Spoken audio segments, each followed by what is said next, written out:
Hello, and welcome back. Today, I'm finally following up my Tales from the Crypt, parts 1 through 5 video, with parts 6 through 10.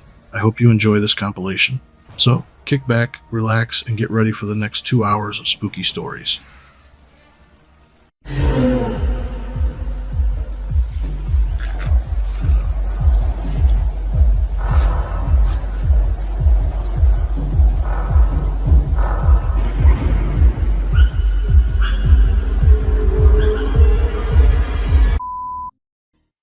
Our first segment is titled For Crying Out Loud. The story opens with Marty Slash, played by Lee Ehrenberg, walking death row toward the execution room. Excitedly, he pleads, hurries things along, and straps himself into the electric chair, rambling with a crazed smile. As the switch flips, Marty is electrocuted, the grin still plastered on his face. The camera zooms in on his ear. But that's where the story ends. Let's go back 2 years to see how Marty got here. Marty visits a doctor, complaining about a strange noise, a muffled voice or scream, in his ears. No, it's not a ringing. Buzzing then. No, it's not a buzzing. Well then, what is it? Is it like...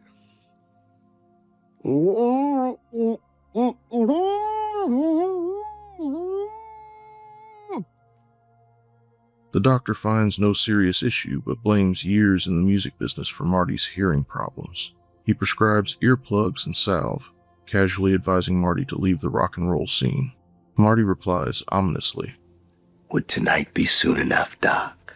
Later, at a Save the Amazon concert, Iggy Pop, playing himself, rants about saving f***ing trees and f***ing air. I want to thank you for the f***ing air we're fucking breathing right now, because it's the f***ing trees that make the f***ing air. Marty takes the stage thanking Iggy and the crowd, soon after presenting an oversized check for $1 million to an Amazon native. As Marty assures the money will go to the right cause, a woman in the audience, played by Katie Segal, watches knowingly. Backstage, Marty pays off the fake Amazon chief, revealing the charity is a scam and the funds are destined for his personal retirement. As he counts his stolen money in his office, he hears a loud, shrill voice. It's his conscience, voiced by Sam Kinison. The voice berates Marty, saying, Don't touch that money, Frank. Who's there? There's no there, Marty. Just me. Who's me? Your conscience. Marty tries to laugh it off, but the voice persists, growing louder. Marty begins packing his loot, arguing with his conscience, which reminds him of the felony he's committing. Marty, morality aside, this is a felony. We're talking about 45 years in prison. I just think I'm hearing what I think I'm hearing. Outside, he's interrupted by a knock on the door, thinking it's the cop, but it's Segal's character, who seductively confronts him. Despite his conscience's warnings, Marty entertains her advances. Oh, Whoa! This was trouble, Marty. It's revealed the woman is Marty's bank teller, Miss Kilbasser. She's been monitoring his accounts and knows all about his scam. She demands half the money to keep quiet, threatening to expose him otherwise. Oh, this is what I get for being an entrepreneur, huh? Tell her to go to hell, Marty. It's not too late to do the right thing. Miss Kilbasser, Yes. I want to do the right thing here. Mm-hmm. That's it, Marty. Tell her. You're a banker. Count out your half. Smart boy. Dumbass. Marty reluctantly agrees and tells her to take her cut. As she counts the cash, Marty steps back, picks up a guitar he got from Pete Townsend, and renegotiates. Oh, no. I know what you're thinking. Don't do it, Marty. Not that. Ignoring his conscience protests, Marty kills Kilbasser and stuffs her body into a drum cajon. Another knock comes. It's the cop, responding to the noise complaints. Marty blurts out, I killed my banker, but quickly recovers, blaming the music. The cop notices the cajon suspiciously, but after being hit in the neck by an earplug that shoots from Marty's ear, he leaves. Alone, Marty struggles to muffle his conscience screams. Ow!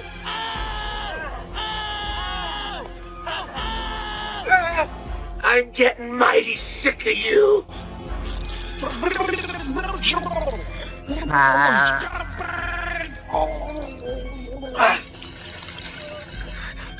Hey, didn't you read that label? That stuff's 18% alcohol. Let's burn it! What you? Hey, the doctor said a little sap. Gently, gently! You're not even close, Marty! I'm way down deep inside you! Uh-oh, you're out of swabs. What are you gonna use now, Marty? Ah, nice sharp pencil. Great idea. Jam it way deep inside your brain, just so you can get at me.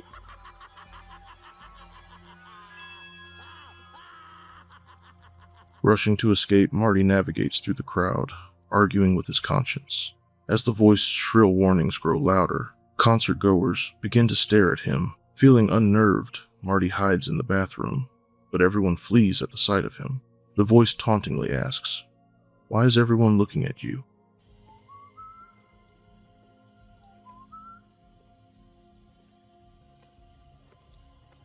Hey, monkey dick, I killed my banker. Well, some of your pants will get the cop. You hear that? Yeah, tell the cop I stuffed the bitch in Donny Osmond's drum case. What's the matter with you, Queenie? Never made pee-pee next to a psychopath before? Still don't think they can hear me, Marty? No. No. It's not possible. It's not possible. This is not possible. This cannot be possible. Then why is everybody looking at you, f***er? Desperate, he orders the concert's volume cranked up to drown out the voice, but it doesn't work. Backstage, Marty bangs his head against the wall in frustration. The cop turns off the music, leaving Marty's solitary voice shouting, Kill my banker! They heard me that time, Marty.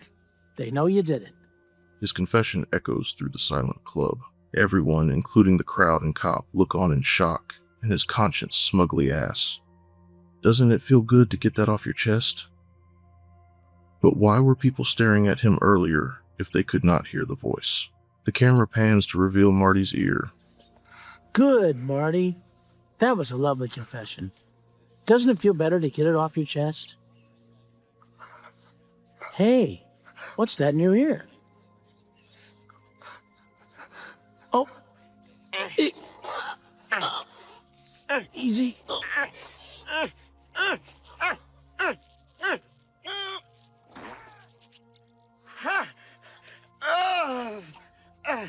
Hey, Marty, something just occurred to me. Do you think that's what everybody was looking at all the time? And they can never really hear me? Oh, Marty, that would mean that if you just kept your mouth shut, you could have gotten away with it after all. The scene then flashes forward to the beginning of the episode, where Marty gleefully prepares for his execution. His conscience continues to pester him until the bitter end, sealing his fate with a mix of dark humor and irony. Hey! Don't waste your breath. He's deafer than a doornail. Oh, I know. In the last remaining moments, let's go over those 10 Commandments a few more times. Let's see. You want to go first or shall I? All right, I'll go. Thou shalt not kill. Thou shalt not steal. Boy, you've done all these, haven't you, Marty? Huh? Is it time? Is it time yet? Is it time? What's the hurry, Marty? For Crying Out Loud is based on a story from the Vault of Horror number 15, titled Hear No Evil. While the episode and the comic share the same core premise of a man who is haunted by his conscience, there are some notable differences between the storyline and presentation. In the comic, the protagonist is named Arthur Crump, a pawn shop owner who murders his business partner for financial gain. While in the episode, Marty Slash is depicted as a sleazy rock promoter who embezzles charity money from a fraudulent fundraiser. Both narratives feature the main character's conscience manifesting as an imagined or psychological voice, tormenting him with guilt. Eventually, both characters are undone by their own paranoia, leading to public confessions of their crimes as they believe others can hear their guilt-stricken thoughts. Inspired by Edgar Allan Poe's The Telltale Heart, though with a slight twist in the details. In Poe's original tale, A man is driven mad by guilt after murdering an old man and burying his body beneath the floorboards. He becomes obsessed with the sound of the old man's heart still beating, which grows louder and louder in his mind until he confesses to the crime. While not directly adapted, they can be seen as alternate takes or modern reflections on the themes explored in Poe's work, while the comic and episode reinterpret these ideas through a crime narrative and dark humor. Sam Kinison, the iconic comedian known for his loud and explosive delivery, was handpicked to voice Marty/'s conscience. His over-the-top performance added a distinctively comedic flair to the episode, brilliantly capturing the protagonist's inner torment and chaos. Kinison recorded his lines separately from the rest of the cast, providing him the freedom to fully embrace his intense vocal energy for the role without any constraints imposed during on-set filming. Of course, this episode stands tall due to Sam Kinison's unforgettable performance as Marty's conscience. If you're unfamiliar with him, do yourself a favor and watch some of his stand-up specials. You won't regret it. Our second segment, titled The Trap, opens with a woman named Irene listening to the radio while preparing tuna. She's startled by her husband Lou, who announces he's lost another job. The couple argues about their worsening financial situation. When the phone rings, they dread answering, fearing it's a bill collector. But it turns out to be an insurance company demanding payment. Lou comes up with a scheme to fake his death and collect the insurance payout. He calls his brother, Billy, who works at the city morgue, to help. Despite initial resistance, Lou convinces both Billy and Irene to go along with the plan. They stage their home to look ransacked, and Lou applies makeup to appear dead. While setting up, Irene and Billy share a fleeting, flirtatious moment before being interrupted by Lou, who demands perfection. Look, this is all f***ed up. I mean, this is... Billy, look. Listen, this is... You're not gonna let them see my face, are you? I'll try and keep them away from you, but I can't promise you anything. They're cops. It's their job to look at your face. Realizing he needs to be unconscious for the plan to work, Lou hands Irene a fire poker and tells her to knock him out. At first, she refuses, but Lou reveals he's been cheating on her with her best friend. Enraged, Irene tries to swing the poker but fails to knock him out. Billy, who secretly loves Irene and resents Lou's treatment of her, takes over and knocks Lou unconscious. After confirming Lou is still alive, Billy calls the police. When the authorities arrive, Billy and Irene recount their fabricated story as Lou lies under a sheet. A suspicious officer almost examines Lou's body, but Billy convinces him to let him handle it. As the officer leaves, Lou twitches under the sheet, forcing Irene to nudge him back into stillness. Okay, fine.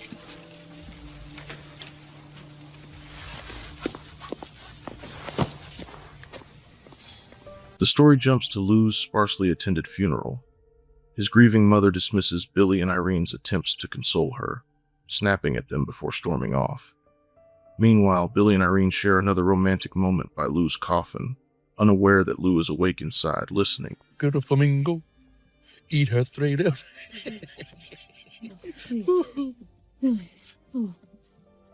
Hey. Billy. What's going on up there? Billy. Oh.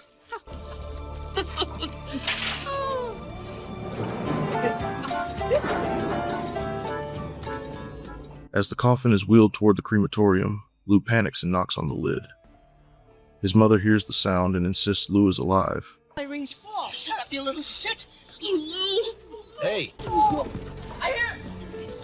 I think he's alive! I hear him, he's alive! No, open this box! Come on, Miss Blogger, you gotta get... But the officers, believing her to be delusional, drag her away. Lou narrowly escapes cremation.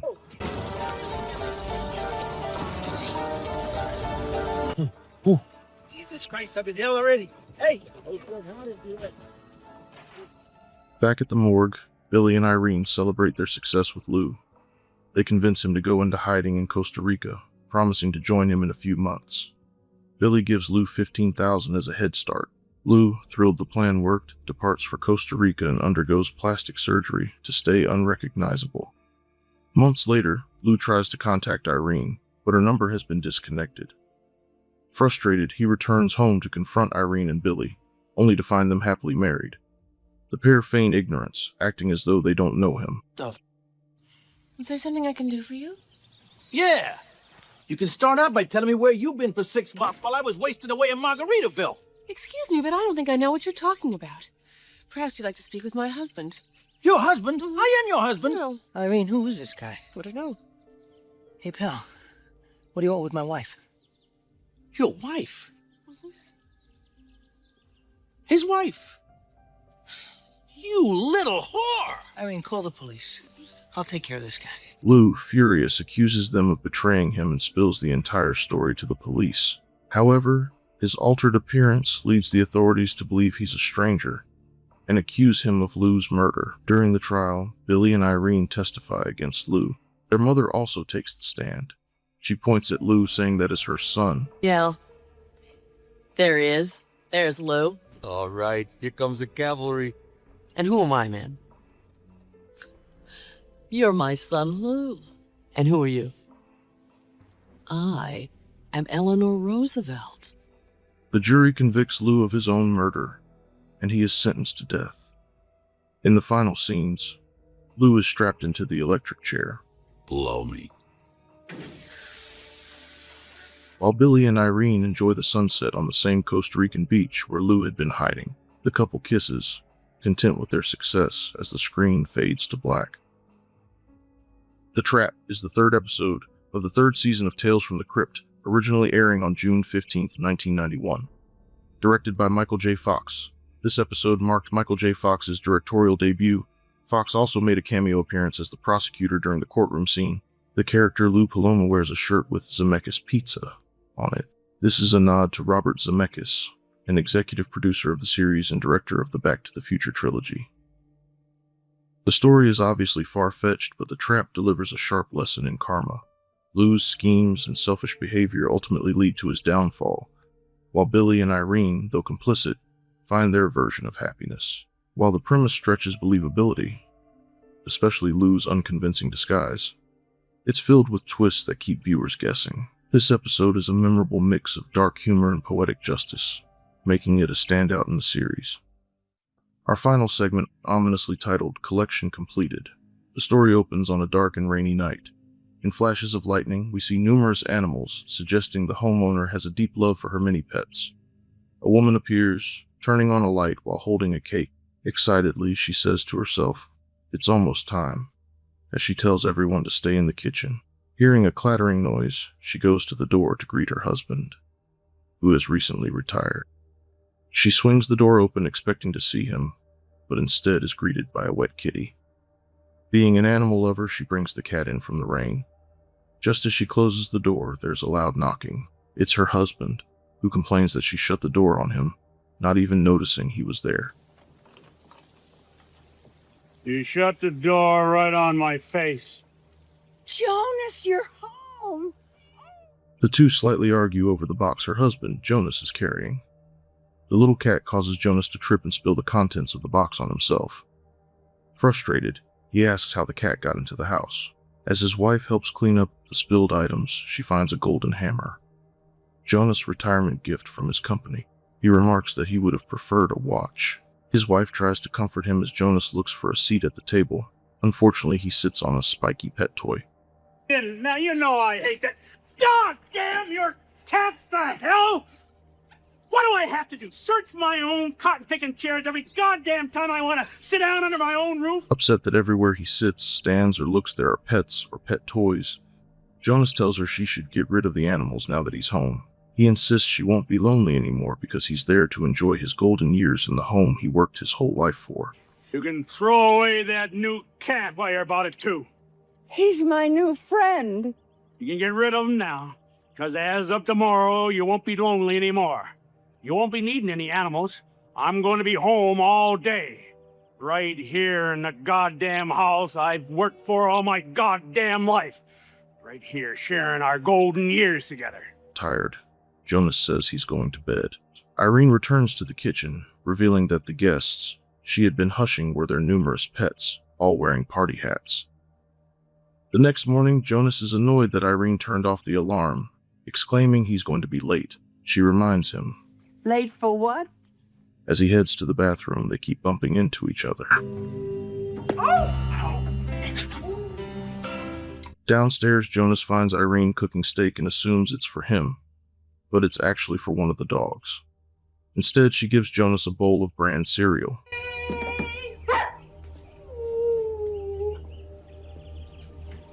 Here's your breakfast, honey. Frustrated, he argues that she treats the pets better than she treats him. He storms into the backyard to do some yard work, venting his frustrations to a friend while chopping limbs off a tree. After taking out his anger on the shrubbery, Jonas returns inside, where Irene has prepared him lunch.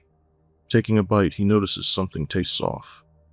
He finds the can in the trash and realizes she fed him cat food. Their argument is interrupted when Irene introduces Jonas to a new bulldog she has named, ironically. And come here, boy. Jonas? You named this dog Jonas? I'm sorry. Well, he reminded me of you. That night, while Jonas watches TV and coughs, Irene jokingly suggests it might be a hairball, as if she's forgotten how to interact with another human. Feeling ill, Jonas asks for aspirin. Irene brings him milk and a brownie, placing the aspirin inside, again treating him like one of the animals. Frustrated, Jonas accuses her of not treating him like a husband.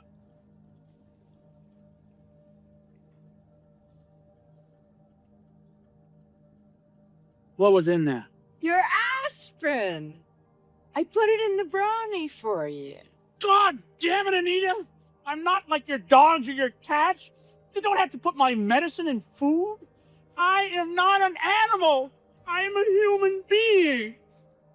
The next day, Jonas confides in his friend again, saying Irene treats the pets better than him.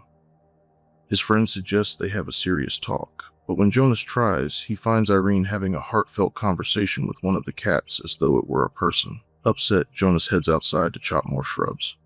Irene offers him lemonade, but he dismisses her. As Jonas works, a cat spills the lemonade, and in a rage, he trips and falls into the decorative pond. Soaked and frustrated, Jonas goes inside to shower, only to find the bathtub filled with fish. He screams in frustration again.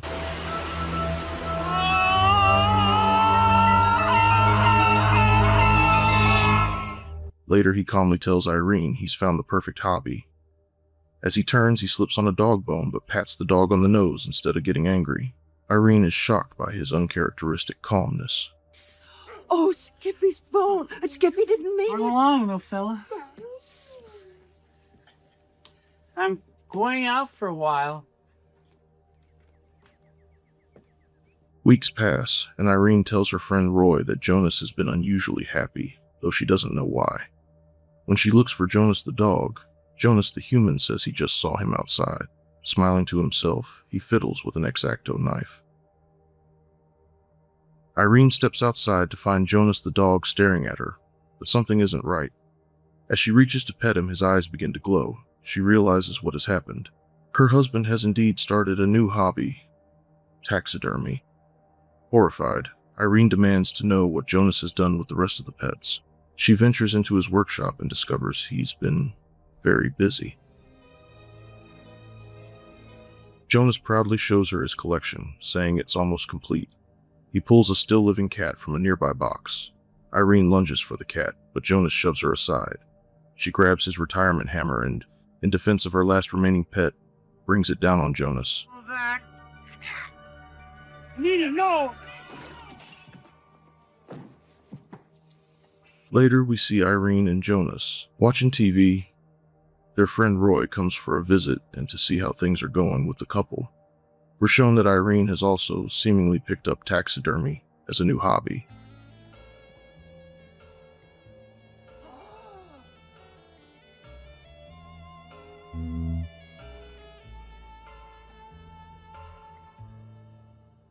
Collection completed is the 6th and final episode of the first season of Tales from the Crypt, originally airing on June 28, 1989. Directed by Mary Lambert, who is known for directing the original Pet Sematary films and music videos for artists like Madonna and Janet Jackson. Her work on Collection Completed is noted for its atmospheric tension. The entire episode has an underlying tension that slowly builds. This episode is a strange one for me. On one hand, I can understand Jonas's frustration. After working his whole life, he just wants to enjoy retirement in peace, not surrounded by a zoo of pets. I can even sympathize with feeling neglected when your spouse treats you more like another pet than a partner. However, Jonas takes things way too far. His obsession with taxidermy and the ultimate conflict with Irene escalate to extremes that are both disturbing and darkly humorous. But the most extreme twist of all? Irene not only killing her husband but taxidermizing him. It's the cherry on the disturbing cake.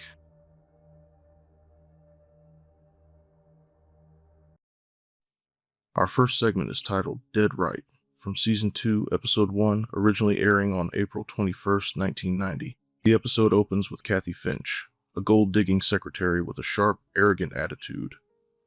Played by Demi Moore, Kathy is self-absorbed and determined to marry a wealthy man for the status, seemingly unbothered by the people around her. Her job as a secretary is just a stepping stone, and Kathy is eager to move up the social ladder. On her lunch hour, Kathy meets her friend Sally, who suggests she visit Madame Vorma, a psychic medium. The medium has a reputation for accurately predicting the future, and Sally thinks Kathy could use some guidance. Upon meeting Madame Vorma, Kathy is skeptical. All your life you have desired to marry well, to marry for money, but your chance never came, so you keep working and hoping to meet Mr. Right. Or should I say, Mr. Rich? Not bad. Well, today, you lose your job. Forget it. My boss is out of town, so there's no way I could get fired, not today. You just made a big mistake. In this area, I don't even make small ones. Madame Vorma looks mysterious and old-fashioned, the kind of figure one might imagine to live in a dimly lit room filled with incense and strange trinkets.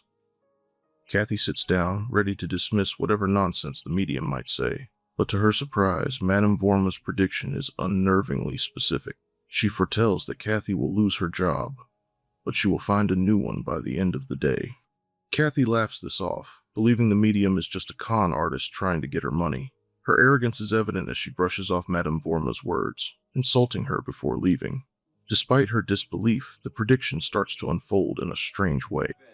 That asshole came back unexpectedly. I'm sorry, Mr. Clayton. Now, Miss Finch, I'm not the kind of thin-skinned boss who gets upset at being called a nasty name. I'm not. However, this time card here indicates you went to lunch at 12. Yes, sir? You know we allow only 1 hour for lunch here. Of course, Mr. Clayton, I'm aware of that. Well, you're fired, Miss Finch. Kathy returns to her office, only to be fired by her boss for being late from lunch. Kathy's world begins to crumble. She doesn't handle the news well. As she walks down the street, she passes a hostess bar where a fired waitress is causing a scene. Oh, no, you're totally irreplaceable. We'll probably have to close down. Where will I ever find another waitress? Hey, you! Hey! What, are you talking to me? You want a job? The bar owner, furious with the waitress, snaps at her and declares that she's easily replaceable. Then, in a surprising twist, the owner of the bar offers Kathy the former waitress job. Still processing the bizarre turn of events, Kathy accepts the offer. It's a new job, just as the psychic predicted, and despite her disdain for the situation, Kathy is forced to admit that the prediction seems to have come true. Kathy, now with a new job, decides to return to Madame Vorma. This time, she's curious and perhaps even a little hopeful, eager to see what else the medium might predict. Madame Vorma tells Kathy that later in the evening, she will meet and marry a fat man, who will inherit a large fortune but will die a violent death shortly afterward. Kathy, still not fully convinced but intrigued, assumes that this fat man will be her ticket to riches, and she imagines herself as a wealthy widow. She gleefully anticipates a future of luxury, dismissing the violent death part as something that won't affect her for long. Later that night, Kathy attends a work-related event at the bar where she meets Charlie Marno, played by Jeffrey Tambor, an unattractive, obese man.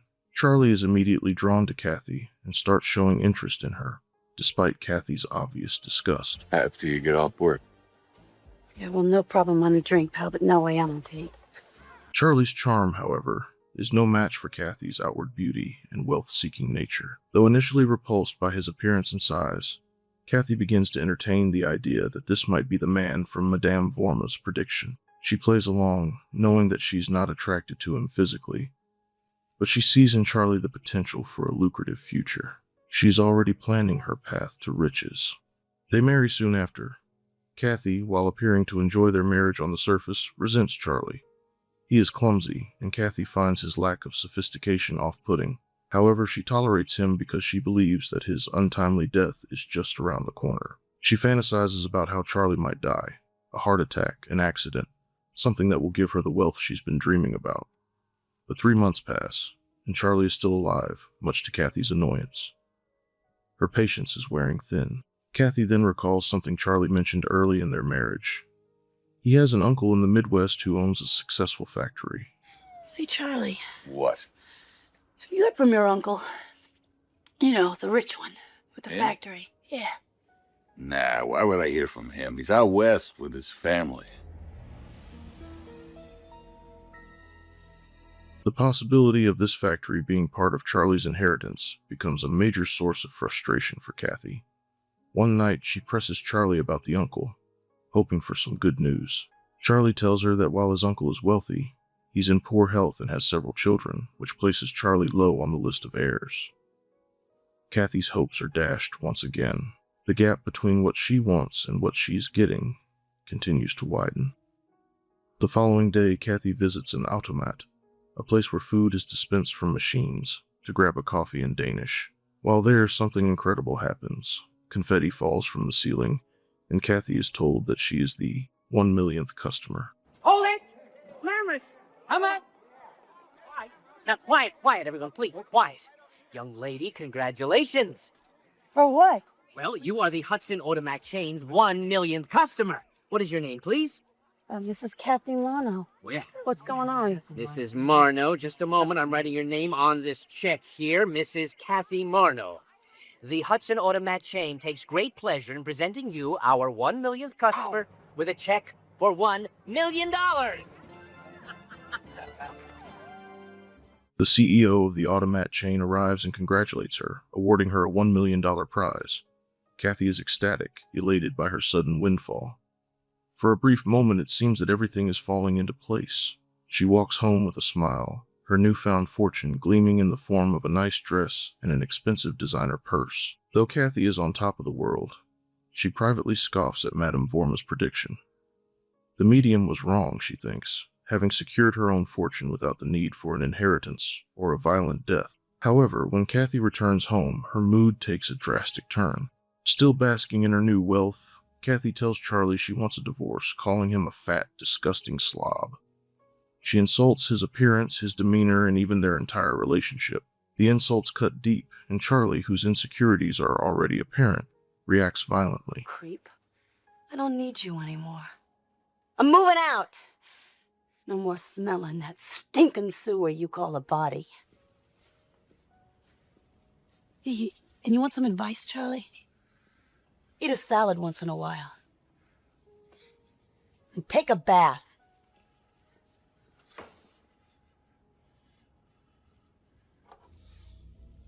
Kathy. One last thing. What? If I can't have you, nobody can. In a fit of jealousy and rage, he grabs a knife and stabs Kathy to death. Charlie kills her in a brutal and emotional outburst, his love for Kathy twisting into murderous obsession. In the aftermath of the murder, Charlie inherits Kathy's fortune. Charlie is arrested, tried, and found guilty of second-degree murder. The episode ends with Charlie being sentenced to the electric chair.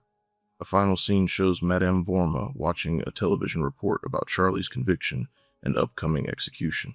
With a smile of satisfaction, she mutters to herself, "I am always right." For a violent man.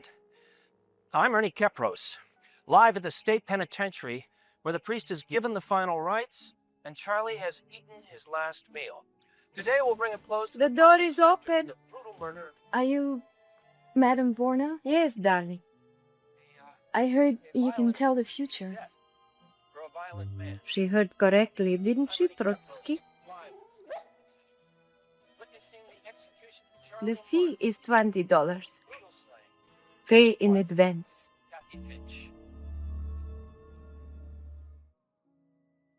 Dead Right is often cited as a standout episode in the series, praised for its performances and ironic twist ending.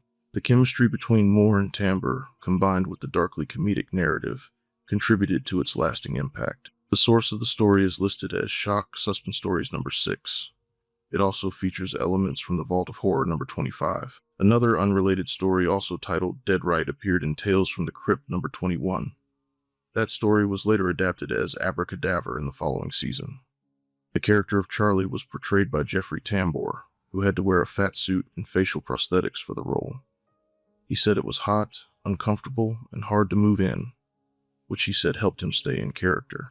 Demi Moore, who played the role of Kathy, followed her Tales from the Crypt appearance with the movie Ghost, and a dark comedy with Chevy Chase titled Nothing But Trouble.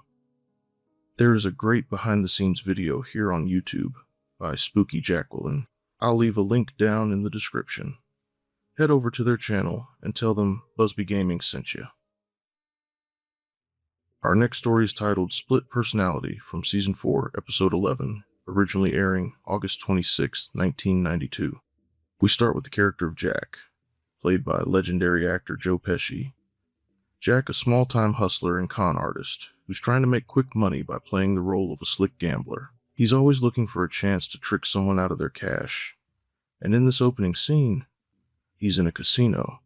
Jack notices a wealthy man, Mr. Gorman, celebrating a big win.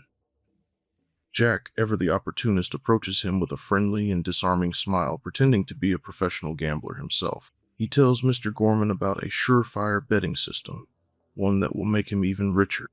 Jack convinces Mr. Gorman to invest in his system with a large sum of money, promising that it'll pay off big. However, once Jack has the cash in hand, he walks away without any intention of paying back or providing the system, leaving Mr. Gorman in the dust. Next, we're introduced to the Blair sisters, April and June, Jacqueline Alexandra and Kristen Amber. They are wealthy heiresses, daughters of a successful architect, living a life of luxury. The sisters are beautiful, poised, and seem to have little experience with men, which makes them perfect targets for someone like Jack. Jack immediately begins scheming to make them his next marks, thinking he can take advantage of their naivety and manipulate them into falling for him.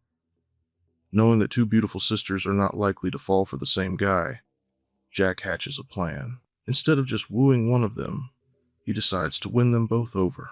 Jack creates a fake twin brother named Vic, using prosthetics and a wig to disguise himself. He then introduces Vic to the sisters, and to their surprise, he's charming and refined, a complete contrast to Jack's more abrasive, street-smart persona. The sisters fall for Vic, totally unaware that he's the same person as Jack, just in a different guise. Jack plays both roles smoothly, meeting with the sisters separately, and they both end up attracted to his alternate personalities.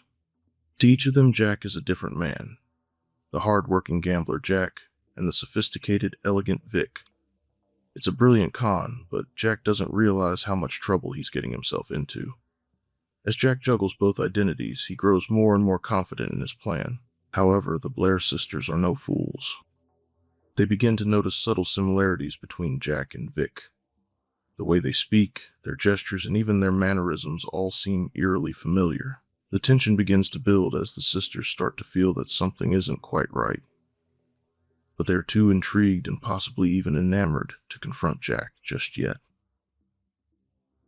They wonder how this could be possible. Could there really be two different men who are so similar, or is something more sinister at play? The suspense escalates until the moment of truth. The sisters have had enough and decide to confront Jack. They corner him and, in a tense and emotionally charged scene, force him to reveal the truth. Jack is caught off guard, realizing that his carefully orchestrated scam is about to fall apart. The sisters accuse him of being a fraud and demand an explanation. Jack tries to talk his way out of it, but his lies become increasingly transparent. In a final desperate attempt to salvage the situation, Jack confesses that Vic was just a disguise, a way to win their hearts and their fortunes. It's all part of his scheme to marry both sisters and eventually get his hands on their inheritance. He was hoping that once they were both in love with him, he'd reveal his true identity and still be able to live out his con. But now that the sisters are on to him, his whole plan is exposed. The atmosphere is thick with tension. The sisters, feeling hurt and betrayed, are no longer interested in Jack's apologies or explanations. In a shocking twist, they decide to take matters into their own hands. They bring out a chainsaw. They proceed to literally cut Jack in half, The very man who thought he was above the law and had the perfect scam has now become the victim of his own trickery, as the sisters get their revenge in the most final and ironic way possible. It's all right now, honey.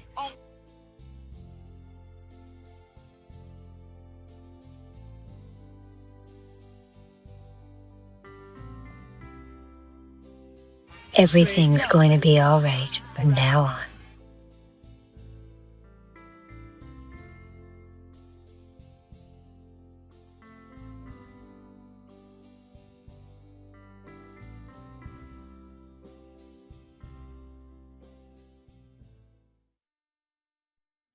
It's clear that Jack's con has come to a gruesome end, with no sympathy or remorse from the audience. The sisters, on the other hand, have finally gotten justice. Split Personality is often praised for its engaging plot and Pesci's standout performance. Fans appreciate the darkly comedic tone and the ironic twist. This story was adapted from The Vault of Horror number 30. In the original comic, the con man is named Edwin King, and the twins are named Susan and Amy. These names were changed to Vic Stetson and April and June Blair, respectively, in the television adaptation. Joe Pesci's exasperated line upon seeing the mansion,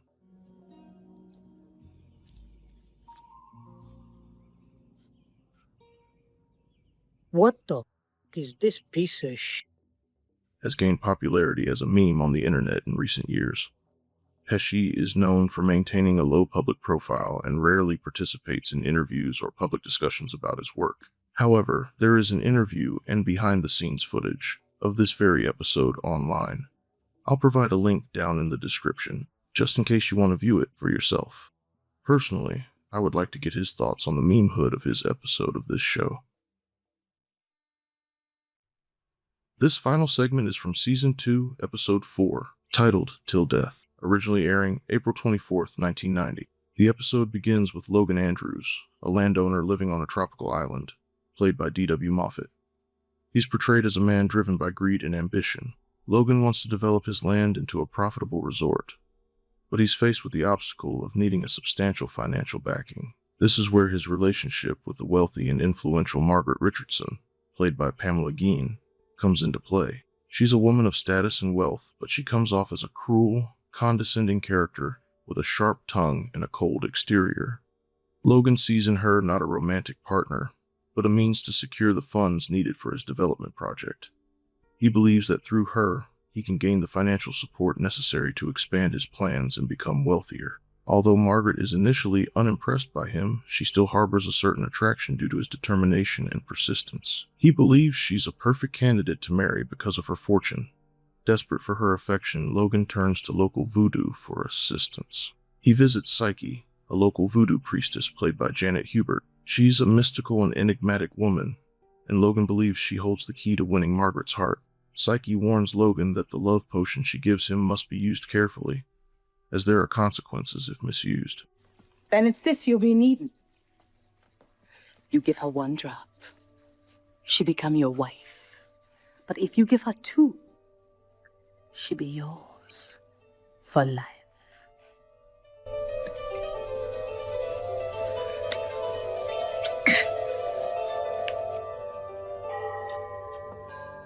She's hesitant about giving it to him, but Logan insists that he needs it, believing he has nothing to lose. Psyche's warning becomes foreshadowing for the troubles ahead. She makes it clear that using magic for personal gain can backfire. But Logan is resolute, and he dismisses her warnings. With the potion in hand, he plans to use it to bend Margaret to his will. Logan doesn't waste any time. He uses the potion on Margaret, and the results are immediate.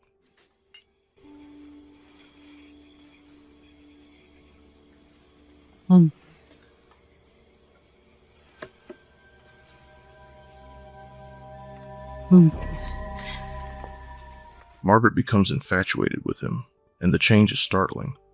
She goes from being dismissive and cold to suddenly expressing deep affection for Logan.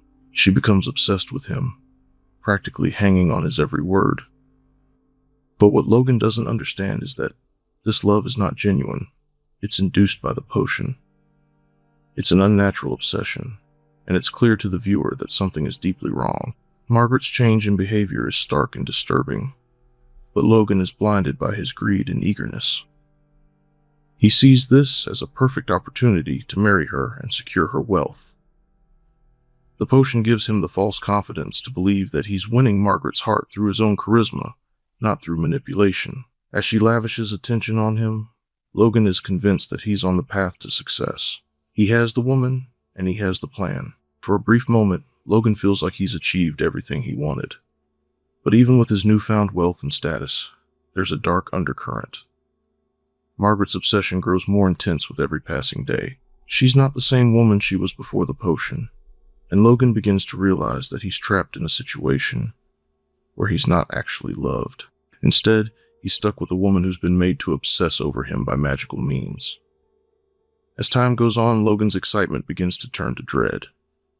He starts to grow more fearful of the woman he's married, and his worst fears are confirmed when Margaret dies unexpectedly. The death is sudden, and Logan can't believe his luck. He's now a wealthy widow, and he believes the curse is lifted. However, there's a catch. Potion's effects don't end just because she dies. Logan's hopes for freedom and wealth are dashed when Margaret's body reanimates. Her death was only temporary, and the potion's effects have now manifested in a horrifying way.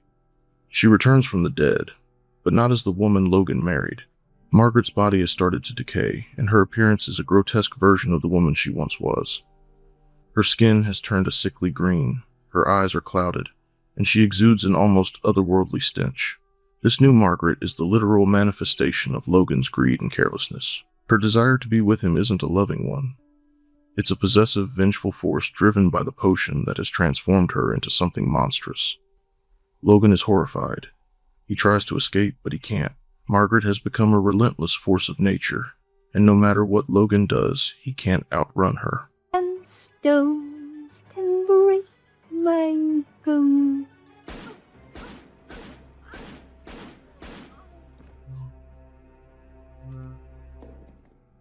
Oh my God, I've killed her. Wait a second. I can't have killed her. She's already dead. Logan, how could you? She follows him, unrelenting and unyielding, every step of the way. Logan's plan for a successful life has crumbled, and he's now trapped in a living nightmare. The episode builds to a horrifying climax as Logan realizes he can't escape Margaret. In a last-ditch effort to rid himself of her, he decides to dispose of her body once again.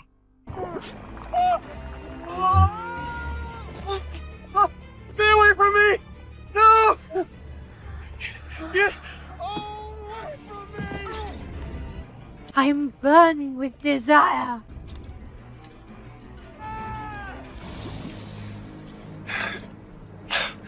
So much for burning desire.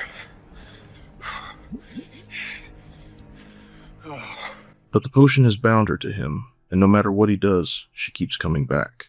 Oh. Whoa.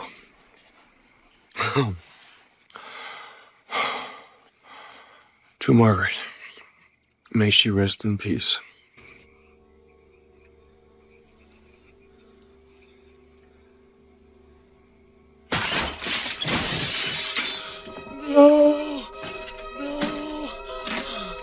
Margaret's reanimated form is grotesque and terrifying, and it becomes clear that Logan's fate is sealed. In a twisted final act, Logan is confronted by Margaret's reanimated corpse in a brutal and unsettling way. I thought I was... You were. But you think you can take the easy way out. You see, Logan, it's like I tell you. I'll always keep my promises.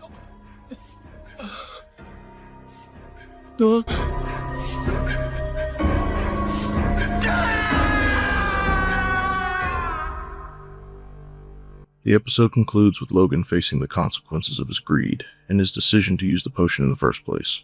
His lust for power and wealth has led him to an inescapable fate, and the episode ends on a tragic note with Logan becoming the victim of his own actions. Til Death is based on the Vault of Horror number 28. The title is a line from the Christian wedding ceremony that means the marriage that one is about to enter is a lifelong commitment. Funny, because this marriage extends beyond a normal lifetime. This episode shares a similar premise to one we already covered back in part 2 of our Tales from the Crypt videos. titled Love to Death, in which a man uses a potion to win the love of a woman, only for that love to go way beyond what he bargained for. It just goes to show that a basic setup can be used to tell multiple versions of a story. It's kind of funny, though. If a man uses a love potion on a woman, it's horror. If a woman uses a love potion on a man, it's a 90s comedy movie starring Sandra Bullock. Our first segment, titled The Reluctant Vampire, from Season 3, Episode 7, originally airing July 10th, 1991. Our story starts off with Donald Longtooth. Yes, you heard that name right. Longtooth is portrayed by Malcolm McDowell, a vampire who, unlike his more predatory kin, harbors a conscience, and that prevents him from harming innocent people. To sate his need for blood without resorting to violence, Donald Longtooth secures a job as a night watcher at a local blood bank. This position allows him to discreetly access the blood supply to satiate his cravings. At the blood bank, Donald works alongside Sally, portrayed by Sandra Dickinson, whom he harbors romantic feelings. However, his vampiric nature makes him hesitant to pursue a relationship, fearing the potential dangers he could pose to her. The blood bank faces a crisis as its owner, Mr. Crosswhite, played by George Wendt, announces that due to dwindling blood supplies, staff layoffs are imminent. I'll get to the bottom of it. Well, it's interesting that you put it that way, Sally, because I'd like to keep you on here. See, I like you, Sally, a lot. And perhaps we could get to the bottom of that, Mr. Crosswhite. Leave her alone. Sir? Nice try, hero. But before you go sticking your nose in anywhere, remember, you're just a night watchman. Unknowns to the staff, the shortage is partly due to Donald's secret consumption. Determined to prevent the layoffs and protect Sally's job, Donald decides to take action. I've got to do something to solve this problem, even if I hate myself in the morning. Embracing his vampiric abilities, Donald embarks on nocturnal hunts, targeting criminals and other unsavory individuals. He drains their blood and discreetly replenishes the blood bank's reservations.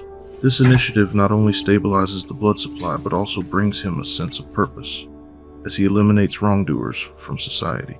Meanwhile, a series of exsanguinated bodies draws the attention of Detective Robinson, portrayed by Paul Gleason, and a self-proclaimed vampire hunter named Rupert Van Helsing, played by Michael Berryman.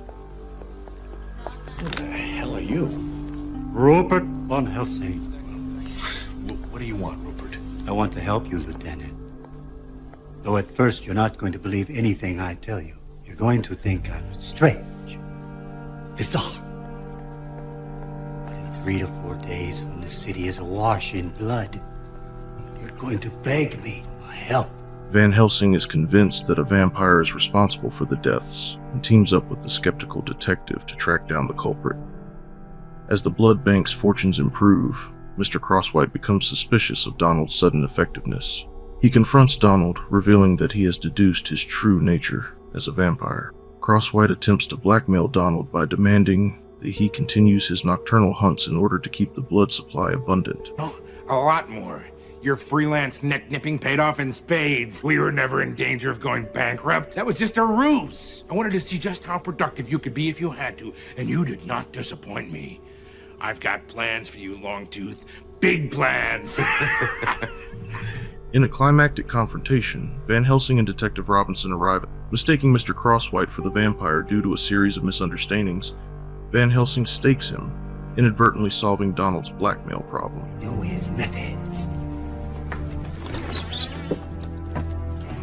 There's your vampire. What are you doing? Where am I? Wait a minute, wait a minute, wait a minute, wait a minute! This man's alive! What the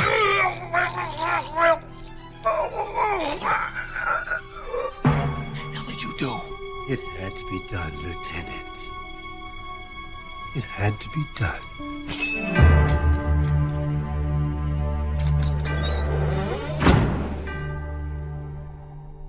With the immediate threats eliminated, Donald confesses his feelings to Sally. It's so horrible. Yes. And so exciting. Can I ask you a favor, Mr. Longtooth? Please. Call me Donald. Donald, would you consider... What I mean is... Could you... I've always wanted to be a creature of the darkness. In a twist ending characteristic of the series, Sally reveals a hidden desire for the dark and mysterious. Embracing their mutual attraction, Donald bites Sally, transforming her into a vampire, allowing them to be together for eternity. Have you had dental surgery in the last 72 hours?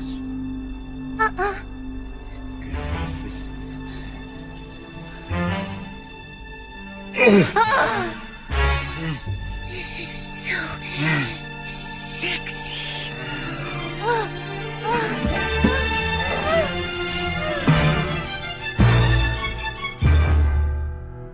The Reluctant Vampire is adapted from The Vault of Horror 20, a comic series published by EC Comics in the 1950s. The episode is noted for its comedic approach, blending horror elements with humor. Malcolm McDowell's portrayal of Donald Longtooth adds depth, which makes him a sympathetic figure despite his vampiric nature. George Wendt, famous for his role in Cheers, portrays the unscrupuled Mr. Crosswhite, adding a familiar face to the cast. The Reluctant Vampire uniquely stands out in the Tales from the Crypt series with its distinctive blend of humor and horror, offering a refreshing take on classic vampire narratives.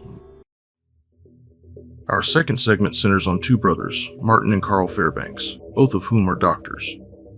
In a black and white flashback, we see a youthful Martin, portrayed by Beau Bridges, helping his brother Carl, depicted by Tony Goldwyn in a morgue. Carl, known for his mischievous tendencies, orchestrates a prank by faking a revival of a cadaver.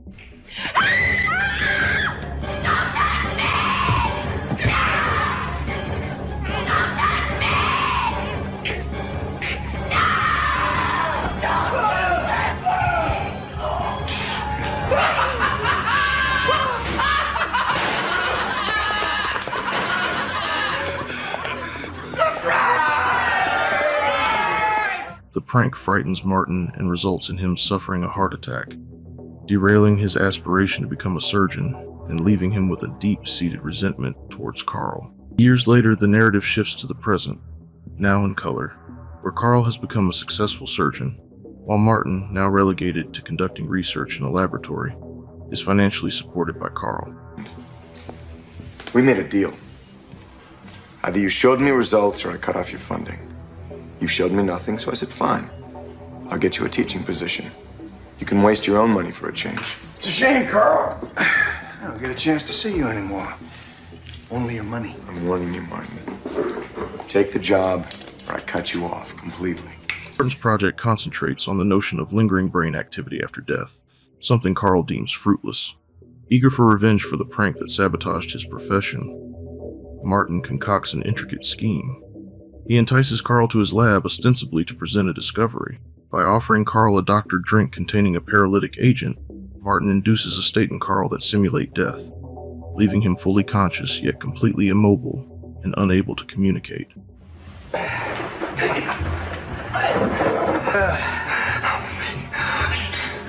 Watching you like this really brings back memories. You remember that night, don't you?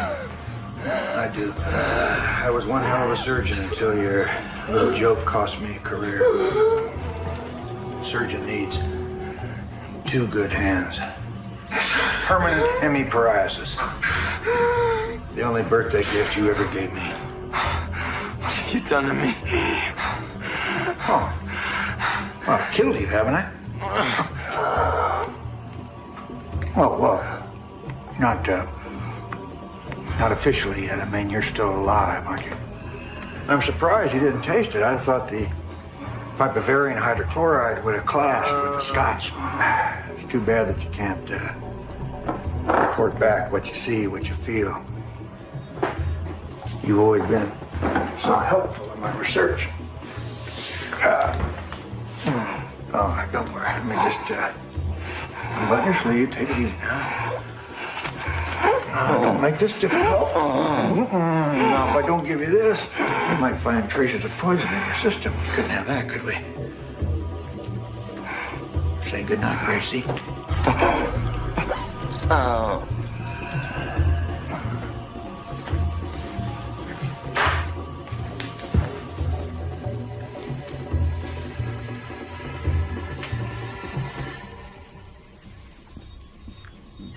feel being dead? I'm not dead. I feel like shit, but I'm not dead. As Carl lies paralyzed, Martin elucidates his belief that cognitive function can persist beyond death, and that he has devised a serum to corroborate it. To illustrate, Martin begins a mock autopsy on Carl, describing every incision in detail, amplifying Carl's terror. The scenario takes a bizarre turn when Carl's body is moved to the morgue, where an attendant named Mitch, portrayed by Tom Wright, readies him for preservation, and Mitch, cognizant of Martin's design, indulges in it, exacerbating Carl's psychological suffering. Pins and needles. The numbness isn't settling in, it's wearing off. The epidural saw. Cuts both skin and bone. Right. You can't imagine what a terrible mess the old striker saws used to make. No! No, wait! Miss Johnson, would you please peel back the skin while I cut? Martin! Don't! Oh, God! I'm being peeled! They're tearing my skull apart! No! No, Marty, wait! I'm alive! I can feel my fingers and my toes! I'm alive! My hand! Look at my hand! I guess our subject was a little hard-headed.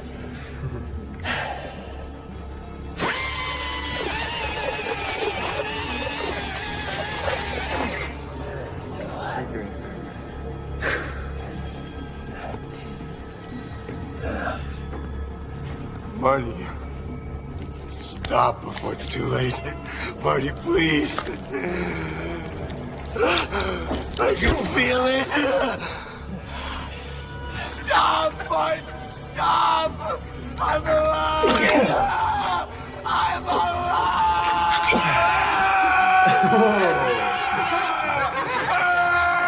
Welcome back to the world of the living, little brother.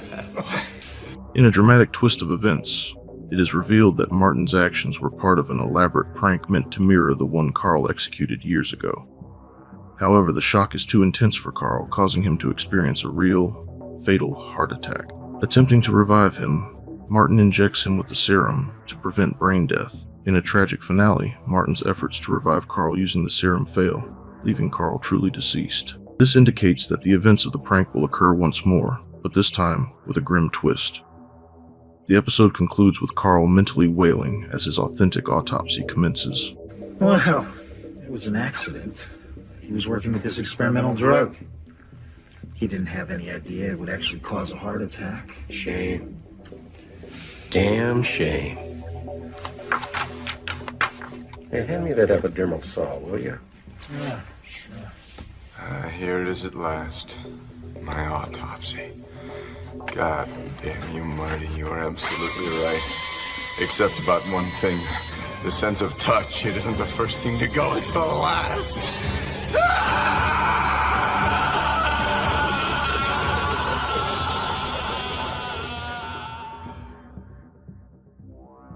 Abra Cadaver is adapted from the tale Dead Right from Tales from the Crypt, issue number 37, although the title was adjusted to avoid ambiguity with another episode. The same episode in which Demi Moore starred in, which we previously recapped in our last video. Fun fact, both Demi Moore and Tony Goldwyn appeared in the film Ghost together. Demi's episode came before their collaboration in the movie, whereas Goldwyn's Tales from the Crypt episode was after. Interestingly, in both productions, Goldwyn plays a character named Carl. The title is a clever blend of the magician's phrase, Abra Cadaver, and the word cadaver, mirroring the episode's themes of illusion and death. Beau Bridges gives an impressive performance as Martin, portraying the character's descent into obsession and revenge effectively. As for Tony Goldwyn, his portrayal of Carl combines charisma and arrogance, making his eventual downfall the more impactful. Abra Cadaver distinguishes itself in the Tales from the Crypt series through its psychological horror and insightful exploration of the consequences of unchecked ambition, culminating in an ending rich with irony. The viewer initially perceives the first twist as a revelation that the entire episode is a prank, but the audience is then confronted by a second twist as the events unfold in a horrifyingly genuine manner. In our concluding segment titled Undertaking Parlor, the episode is from Season 3, Episode 9, initially airing on July 24th, 1991. 4 teenagers, Josh, portrayed by Jonathan Kikikwan, Aaron, played by Aaron Eisenberg, Norm, portrayed by Scott Foltz, and Jess, played by Jason Marsden, share a shared love for horror films and dream of creating their own productions.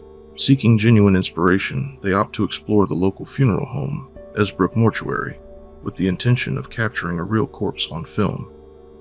Under the veil of night, the boys covertly infiltrate the mortuary's basement. The adventure takes a sinister turn as they eavesdrop on a dialogue between the mortician, Sebastian Esbrook, John Glover, and the town's pharmacist, Mr. Grundy. The boys uncover the duo's sinister scheme. Mr. Grundy provides tainted medications to unknowing patients, which results in their deaths, following which Esbrook profits from the ensuing funeral services. Well, what the hell is this? $500 bucks? It's a $1,500 funeral. She's just a goddamn librarian, for Christ's sake. After expenses, I'll be lucky if I make half what you're making. Expenses? Don't give me that. You're gonna stick her in a pressed oatmeal coffin.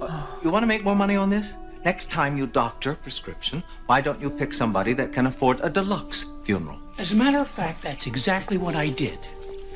I just sent some asthma medication to a guy who can definitely afford your top-of-the-line accommodations. Really? I had a feeling that would put a smile on your face.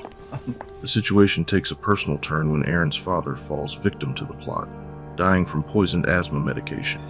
My dad died last night. What? How did it happen? He had an asthma attack. Asthma? Did he take medicine? Yeah. Why? What is it? Resolute in bringing the villains to justice, the boys devise a scheme to gather conclusive evidence. They break into the mortuary once more, this time equipped with a video camera, with the intention to capture incontrovertible proof of the duo's unlawful acts. Well.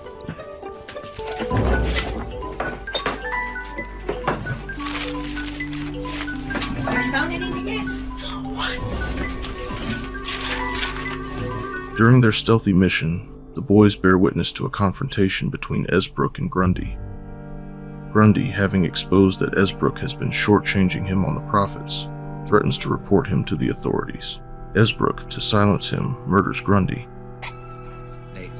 Nate, you're overreacting. It's that fat kid. He faked all this just to set us against each other. Look, I've got proof right here.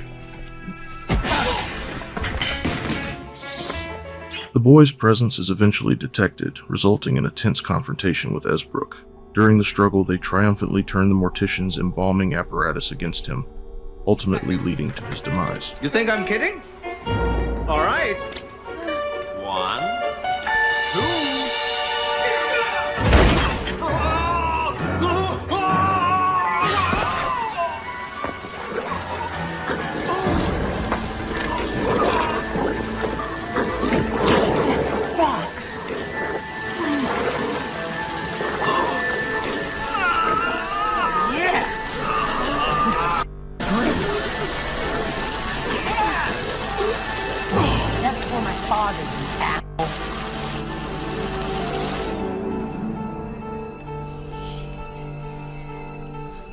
Hey, look! She's smiling. Having successfully exposed the murderous scheme and avenged Aaron's father, the boys bring justice to their community. The episode culminates with the Crypt Keeper delivering his signature, pun-laden commentary, tying the story together with a combination of humor and horror. Undertaking Parlor is derived from Tales from the Crypt 39, a comic book released by EC Comics in the 1950s. The episode blends elements of youthful adventure with dark horror, evoking the feel of films like The Goonies but with a more sinister tone. Jonathan Kikwan, the actor known for his roles in Indiana Jones and the Temple of Doom and The Goonies, portrays the character of Josh. John Glover delivers a remarkable performance as the vindictive mortician Sebastian Esbrook. Undertaking Parlor stands as a remarkable episode within the Tales from the Crypt series for its singular combination of young adventures and macabre storytelling, bringing a fresh and innovative approach to the horror anthology genre. Ah, well, poor Sebastian. A brilliant career going down the drain.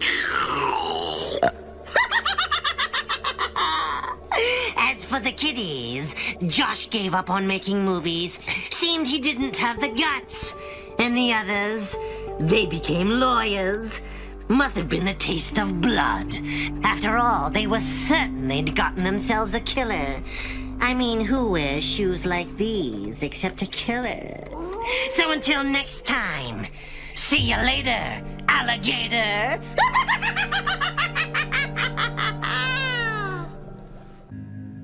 In our first segment, we'll explore Forever Ambergris, the third episode of Season 5.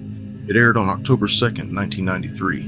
Notable for featuring Roger Daltrey as Dalton Scott and Steve Buscemi as Ike, this episode explores themes of professional jealousy, betrayal, and the repercussions of unethical ambition.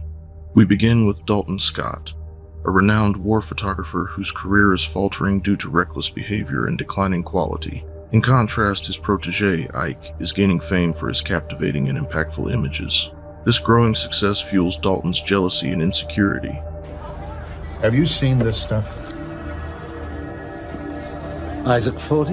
This kid is a star. This kid is you 20 years ago. Before Beirut and Panama and Afghanistan to turn you into my nephew. I hate to think of the baton being passed Dalton and you only 45 years old. Bollocks. Compelling him to consider extreme measures to regain his prominence in the industry. Dalton sees an opportunity and convinces Ike to join him on a dangerous assignment in Central America, specifically a quarantine village affected by a flesh-eating disease. Dalton, fully aware of the risks, coaxes Ike into interactions with the infected villagers, intending for him to contract the deadly illness. Amazing, huh? You got some good shots? Oh, man, I got some brilliant shots. We're gonna hit them all, man. Time, Newsweek, New York freaking Post. I'm gonna get Salucci. See if I can't get these off in the next mail. When they return, Ike is eager to develop the photographs from their expedition. This sinister plan aims to eliminate Ike as a competitor and allow Dalton to exploit the tragic situation for his professional comeback. I'm telling you, Dalton, war might be hell, but God, sure makes you sleep good.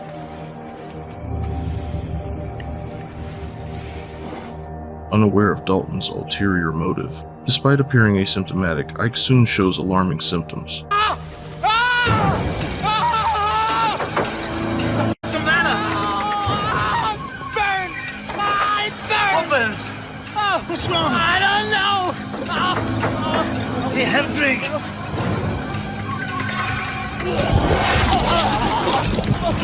Hey, what's up in there, man? Nothing, we're okay.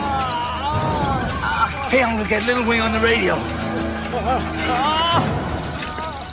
Hey, what's up, Dalton? What's up in there, man? I just got some kind of fever. What should we call a medic? No, man, no. It's okay. I'll take care of you. No, what's up in there, man? I'll take care of you, man. All right. Profuse sweating, severe skin lesions, and excruciating pain. Dalton, lacking any empathy, meticulously captures Ike's physical decline, viewing it as a gruesome opportunity to revive his own career with startling, exclusive images. Necessary. I can get you in Managua in 8 hours. It burns. It burns. Can I tell you something?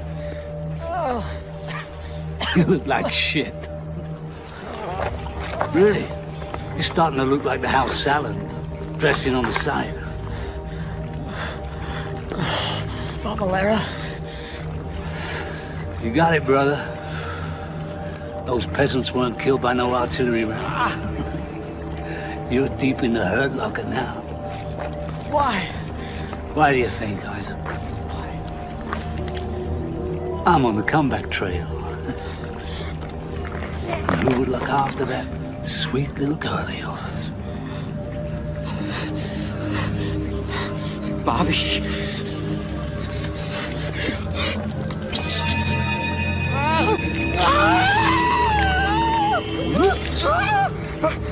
There goes that wonderful eye of yours.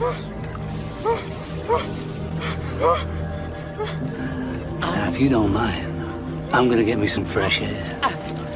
No offense, brother, but you're starting to get a little ripe. Dalton redirects his attention towards Ike's girlfriend, Bobby. played by Lysette Anthony. He visits her under the pretext of concern, but with the ulterior motive of seducing her and solidifying his control. During their conversation, Bobby reveals that Ike had mailed her a plant from the quarantined village. Bobby knows the truth behind it all, of how Dalton's jealousy led him to kill Ike via exposure to the illness. She uses the plant to enact swift and brutal revenge. You killed my Isaac. Whatever he had, we've now got. Isaac sent me some balsam from the village. We just smoked it. We'll both die. Sure, we all have to make sacrifices.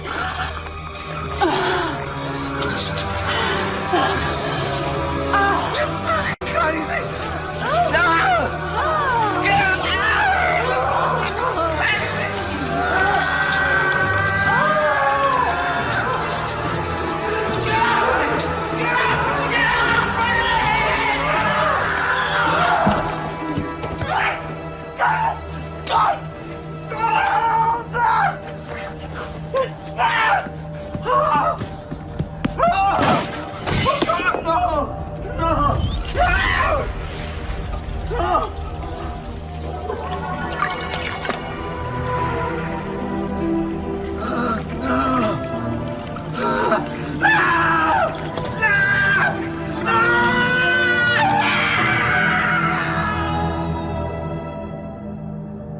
Forever Ambergris is from Season 5, Episode 3, originally airing on October 2nd, 1993, and was adapted from the comic The Haunt of Fear No. 24, originally published in November 1953. While the TV adaptation is more polished, the original comic version of the story had an even grittier, pulp horror feel. The EC comics were notorious for their shock endings, and this story was a prime example of their love for poetic justice. The episode features an unexpected but excellent pairing.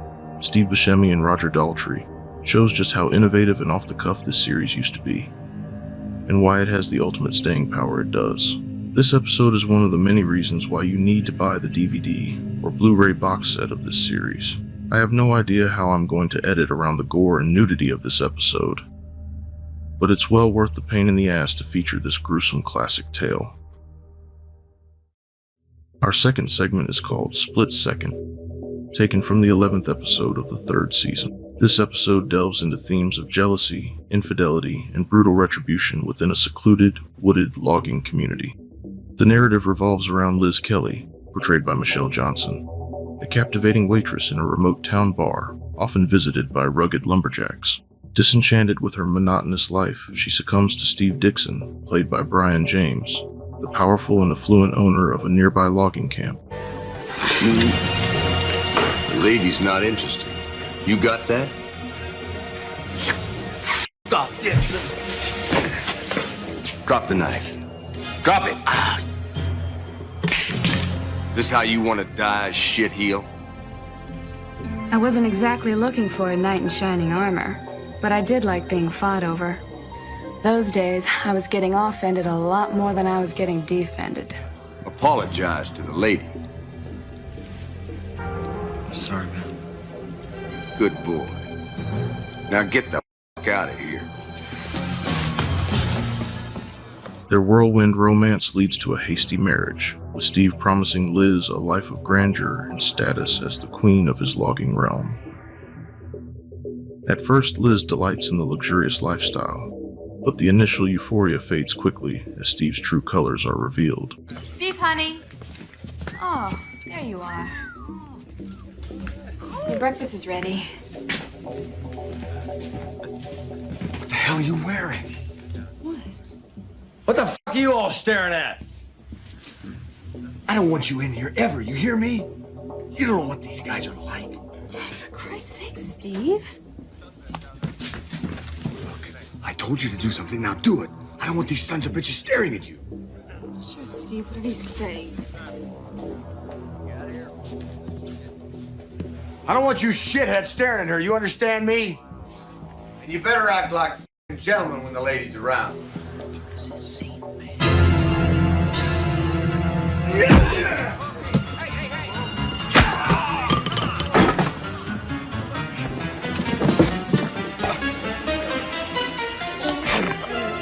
This what you said my wife did? Ah! Mr. Dixon, he can't breathe. Let him go. He was just kidding. Nobody kids about my wife. His possessive tendencies heighten, leading to violent bursts of jealousy, particularly when he senses any threat to his control or his wife's faithfulness. Feeling increasingly suffocated and longing for sincere affection, Liz begins to feel discontent and trapped in her oppressive marriage. I don't want them staring at you. You're my wife, goddammit. What are you afraid of? That one of them might f better than you can?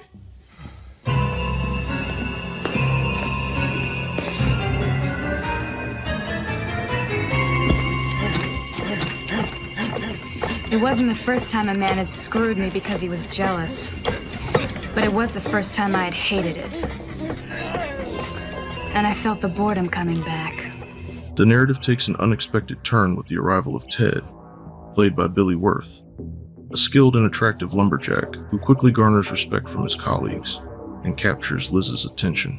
Attracted to his charm, Liz begins a covert affair with him, seeking refuge from the tempestuous relationship with Steve. However, their secret rendezvous do not remain concealed for long.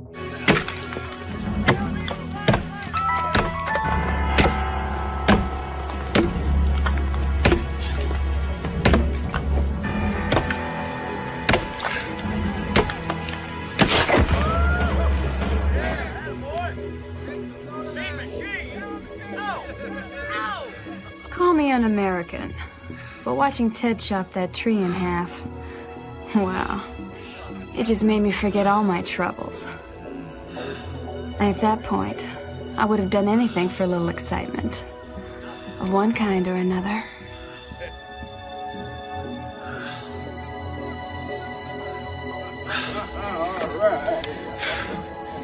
What do you think, Mr. Dixon? Decent. Decent? What are you kidding? Kid's a goddamn beaver. Fastest chopping I've seen in a long time. I think we found ourselves a ringer for the wood chopping contest. Steve's jealousy intensifies as he senses changes in Liz's demeanor and picks up on whispers among the loggers. His paranoia peaks when he catches Liz and Ted in a compromising situation, and he violently assaults Ted, leaving him permanently blind.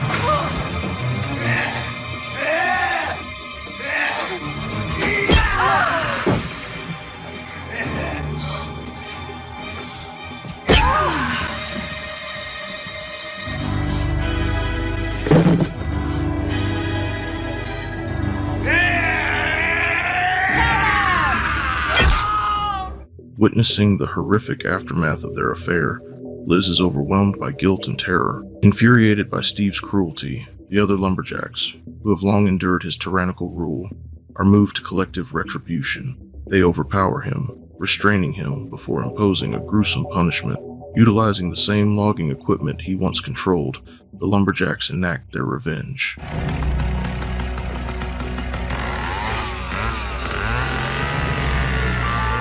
See how you doing things. Do it, Teddo! Go crazy, man! You got the other one next, buddy! You got the other one next!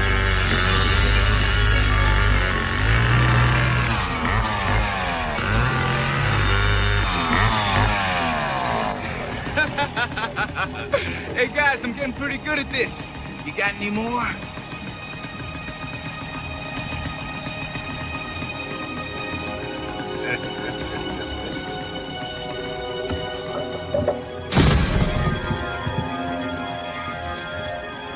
Great work, kid. You ready for the next one?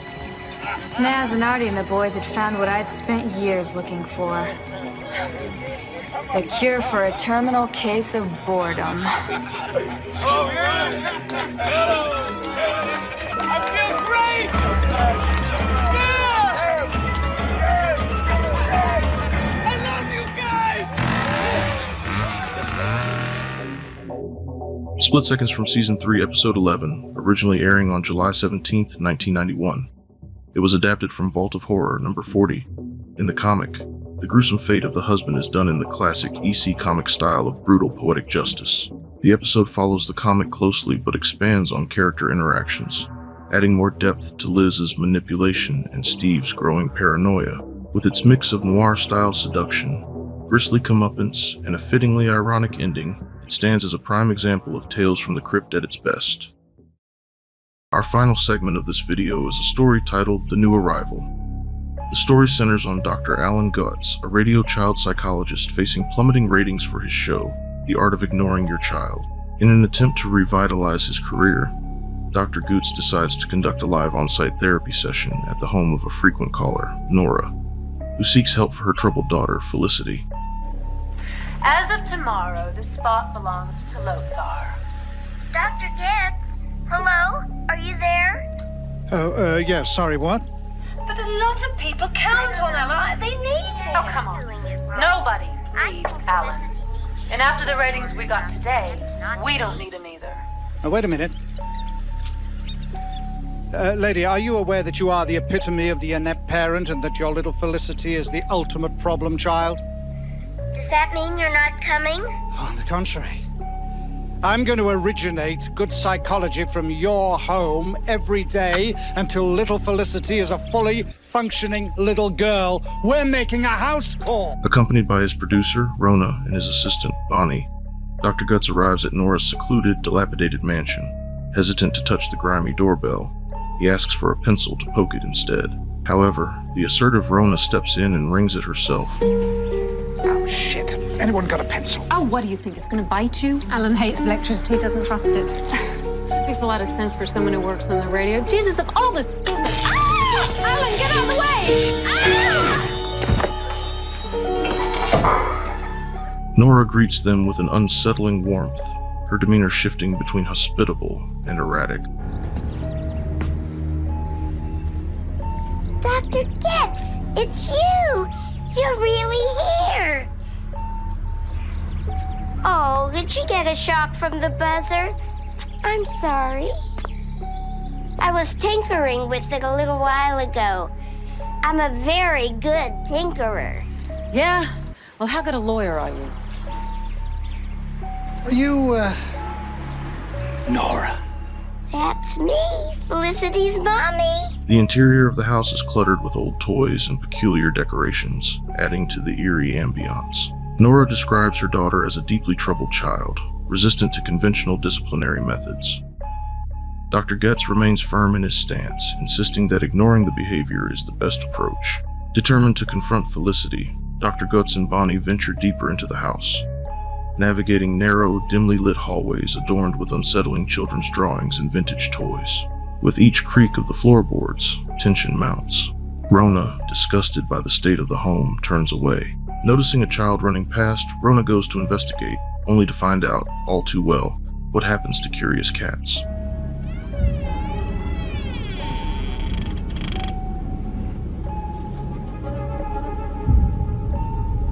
Felicity?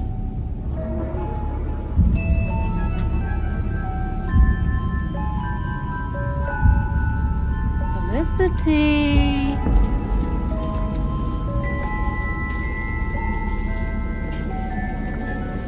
Felicity, where are you, bitch?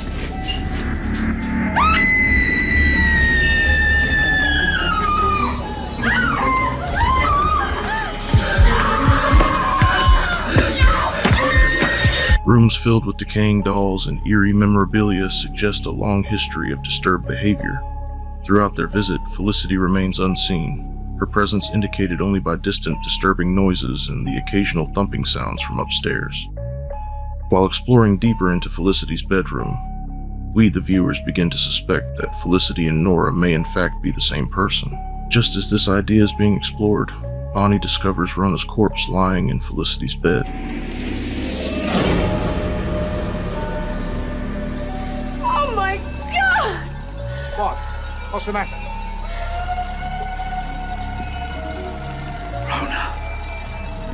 I'm still sure about good psychology beating bad behavior. We'll discuss this later. Let's get the hell out of here!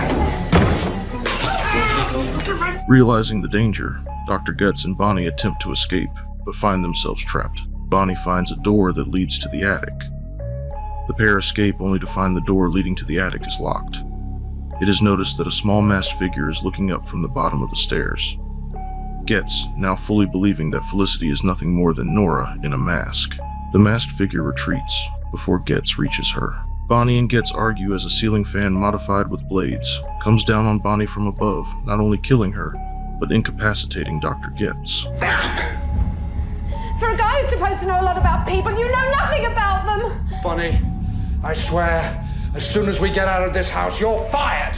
Oh yeah, well you won't have to fire me, I quit! I'm so goddamn tired of your arrogance! It's not my arrogance, it's your incompetence!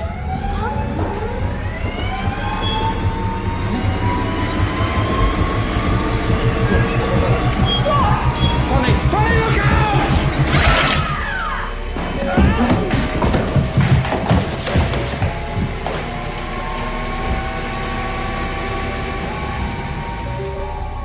Nora, now fully unhinged, confronts them, chastising Dr. Guts for his ineffective methods and accusing him of failing her daughter.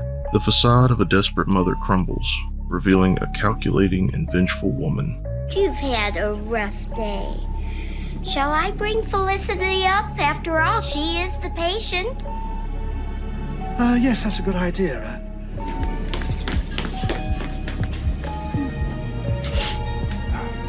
You know, Felicity, sometimes people want us to be what we aren't, and that makes us very angry.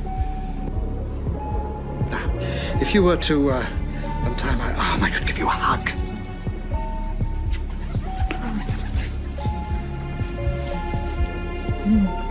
Thank you. Now, here's your love therapy. The only way to beat bad behavior is with worse behavior! Hey, Nora, I know it's you! Dr. Getz! After it's been revealed that Nora and Felicity are indeed two separate people, it turns out Felicity's true nature is far more horrifying. Oh, come to Mommy, darling. I know what you're thinking. I spoiled her to death, and I suppose you're right. Amazing, ain't she? Been dead 40 years and she's still busy as a bee. It's love that keeps her going, but it's love that hurts her too. That's why you came. That's why they all came. Daddy?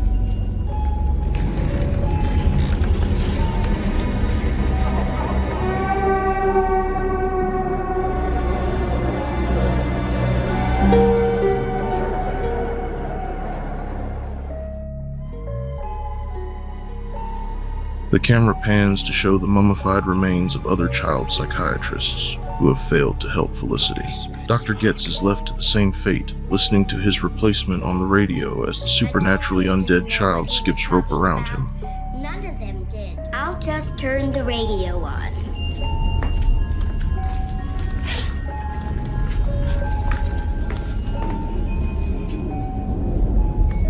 Her favorite show is on. Talk Radio 999. It's 10 o'clock. A new time slot for you on Lascivious Lothario. The management here decided to make a change yesterday.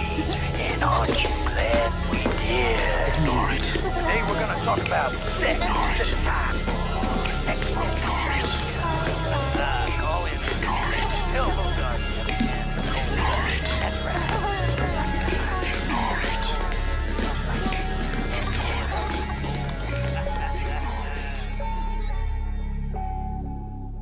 The new arrival is based on the story Something's Wrong with Mary from Vault of Horror number 21. The episode originally aired on July 25th, 1992, as the 7th episode of Season 4. The role of Nora was played by Zelda Rubinstein, best known as Tangina from Poltergeist. Her eerie yet oddly sympathetic performance adds a unique depth to the character. While based on an EC Comics tale, the episode greatly expands the concept, particularly by introducing additional deaths and a more fleshed-out psychological horror approach. The dynamic between Nora and Felicity has been compared to the twisted, reclusive mother-daughter relationships seen in classic psychological horror films. This, among many other elements, makes the new arrival one of the most unsettling and memorable episodes of Tales from the Crypt. I hope you've all enjoyed the video. Be sure to hit that like button if you did, and subscribe for more horror content just like this. And as always, thank you so much for watching, and we'll see you in the next one. You'll be happy to know that Dr. Getz did get another radio show, though he was much more careful this time about screaming his calls. I'm feeling so much better. You were right, Doc. A little smotherly love was all I needed. So till next time, kiddies, I'm sending my shrink to join the others. You know what they say, the morgue the merrier.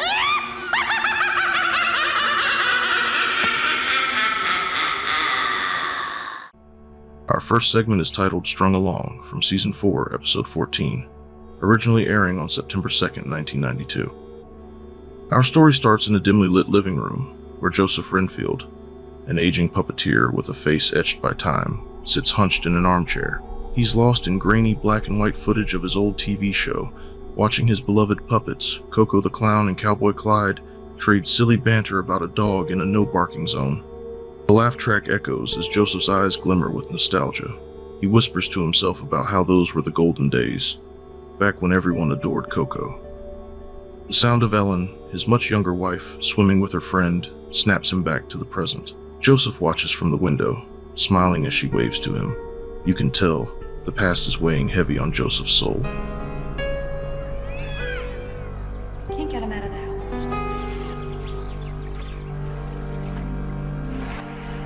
We see Joseph, alone in a room filled with memories, carving a new puppet head, almost out of habit rather than hobby. He converses with Coco about how it's coming along.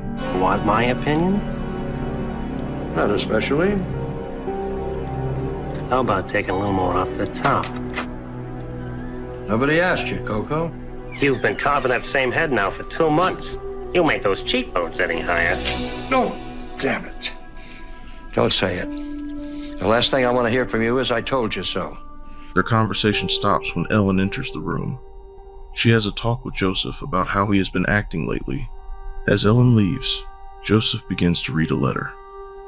With excitement in his eyes, he runs out of his puppet cave, knocking on the window to get Ellen to come back inside so he can share some incredible news. A TV studio wants to bring Joseph and Coco back for a tribute show titled The Golden Age of Television. This is incredible. They want me for a tribute to the golden age of television. What? Yes, for a television special. They want me to do one of the old Coco and Clyde routines. Now, wait a minute. Do you think you're up for this? I mean, they're not giving you much notice. Up to it? Why, I could do it in my sleep. Ellie, this is what I need. I'm going out of my head. I mean, who knows? This could be the beginning of a comeback. Well, now, let's not blow it out of proportion. It's just a TV show. He's practically glowing, talking about how they want him back. But she just smirks as he shows genuine excitement for the first time in a long time. Filled with wonder, Joseph dreams that this might lead to him coming back with his own TV show again. Ellen tells him not to get ahead of himself. Later that night, as the two are about to go to sleep, Ellen, seeming concerned, suggests that maybe Joseph should check with the doctor to make sure he's healthy enough to do this. Joseph brushes the idea off, saying he hasn't felt this good in years. Ellen then suggests that Joseph at least get an assistant to help him prep for the big, upcoming show. She says she'll talk to her acting coach for suggestions.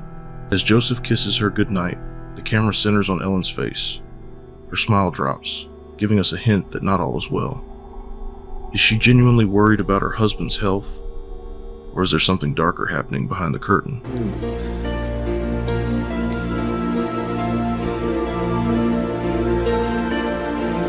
The next morning brightens as Joseph, now full of purpose, is filled with renewed life. Ellen brings in David, a young puppeteer with bright eyes and a deep admiration for Joseph and Coco's work. Finding Joseph missing from his workshop, Ellen assures David she'll find him. Eager like a child in a candy store, David marvels at the objects surrounding him, but just as he's about to touch a puppet, a voice playfully warns him off.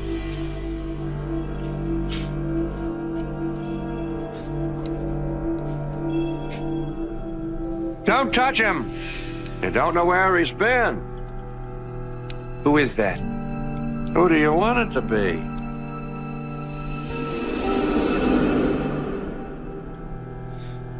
After exchanging a few words, Joseph discovers that David is an animatronic puppeteer. He asserts that the old way of puppetry is superior, viewing them as an extension of the puppeteer. However, David's fondness for the classic puppet style from Joseph's show prompts him to express eagerness to learn. Later, Joseph, while passing by, catches Ellen having a conversation over the phone with someone named Rick. The conversation, it seems, bears significance, yet Ellen dismisses it as a routine call from her acting class. Seeking to shift the topic, she inquires if Joseph finds his new assistant adequate for the task. David, I think you'll be fine. Great. What? I don't know, he just seemed too eager. You don't like him? I thought he was... No, he's fine. Comes highly recommended. He just struck me as being too pushy. There appears to be an underlying tension between Joseph and Ellen, as evident when Joseph attempts to persuade Ellen to stay for dinner, only to be met with a sharp response. Well, it's the only chance I get to get out of the house. You may like being shut in, but I don't.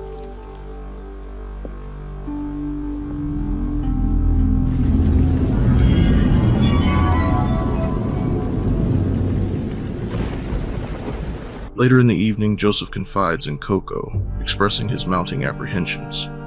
On the following day, David and Joseph rehearse their routine. David continues to familiarize himself with manual puppet manipulation, occasionally feeling frustrated. Joseph offers guidance and passes on valuable tips. Ellen, however, seems strangely envious, observing how well David and Joseph are bonding during this period of preparation for the upcoming show. Just back and forth real easy. Like this. See? Just don't force it. It's amazing how you do that. Thanks, kiddo. I've been in this business a long time. It should be amazing. Joseph displays signs of physical strain, and the tension in his heart becomes more apparent. Sensing an underlying unease in the Renfield home, David approaches Joseph, hoping to offer support during this challenging time. Joseph confides in David, divulging his suspicion that his wife is being unfaithful. Is there some kind of problem between you and Ellen? Do you want to talk about it? I think there's someone in her acting class. What do you mean? You think she's having an affair? No, I'm being ridiculous. Let's get back to work. Look, if you want, I can swing by your acting class on Wednesday night and I can check it out for you. It'd be no problem. Wednesday night? Her acting class is on Tuesday night. No. It used to be Tuesday night, but they changed it like a year ago. That's why I had to drop out. That night, Joseph's worst fears are realized as he searches Ellen's dresser, stumbling upon a stack of love letters signed by the very name he heard on the phone the previous night, Rick. His hands tremble and Coco's voice echoes in his mind, validating his suspicions. As Joseph downs more and more alcohol, his mind grows increasingly receptive to Coco's sinister ideas on how to deal with Ellen's infidelity. I should have listened to you, Coco. You knew. It wasn't exactly hard to see coming. She's young and beautiful. You're just a tired old man.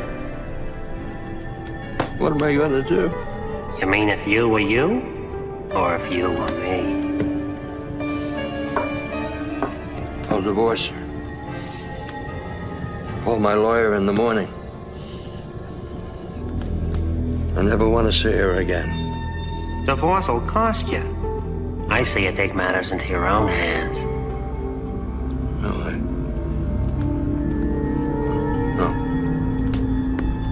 No, I can't. I can't. Sure you can. Waking up, Joseph realizes the knife is missing from his hand, and Coco is nowhere to be found.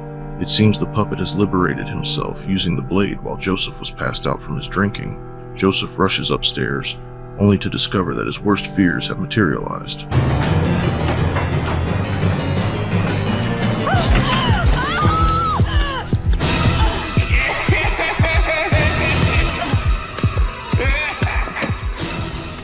The shock of witnessing Coco brutally stabbing his wife is more than Joseph can bear. His heart races uncontrollably, and he drops to his knees, desperately clutching at his chest, unable to conceive the horrific sight before him. Overwhelmed, Joseph collapses to the floor, his heart no longer able to withstand the strain of this harrowing ordeal. However, all is not quite as it appears. A door swings open, and David holding a remote control appears, towering over Joseph. Joseph's heart races, each beat bringing him closer to the end. In a mocking tone, David offers a feigned apology as he switches off the remote control. Awakening Ellen, she reveals that David is none other than Rick. With every labored breath, Joseph's life force dwindles away, as Ellen's true treachery is finally laid bare. Joseph, this is Rick. He's a puppeteer just like you. Aren't you, baby? Mm-hmm.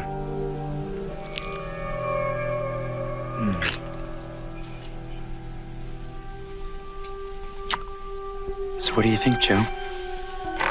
I know it's not as graceful as what you do, but I think with a little money. Your money. I think you'll end up pretty damn good. Bye, Joe. Ellen and Rick gleefully bask in the success of their sinister scheme. With one final, labored breath, Joseph's life slips away, leaving them to bathe in the satisfaction of their wickedness. Ellen proceeds to clean off the fake blood, and Rick retrieves the authentic Coco from its hiding place beneath the bed. As Rick reaches under the bed to retrieve Coco, he discovers that the puppet is nowhere to be found. His gaze shifts to the top of the bed, where Coco now sits, clutching a knife in his hand. Paramedics are gonna be here any minute.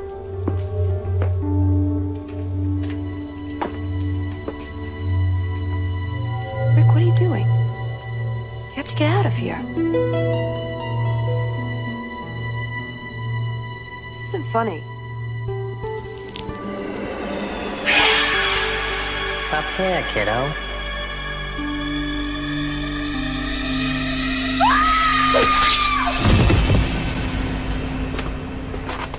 You're not gonna believe this. Yeah, I've seen just about everything. Not like this, you haven't.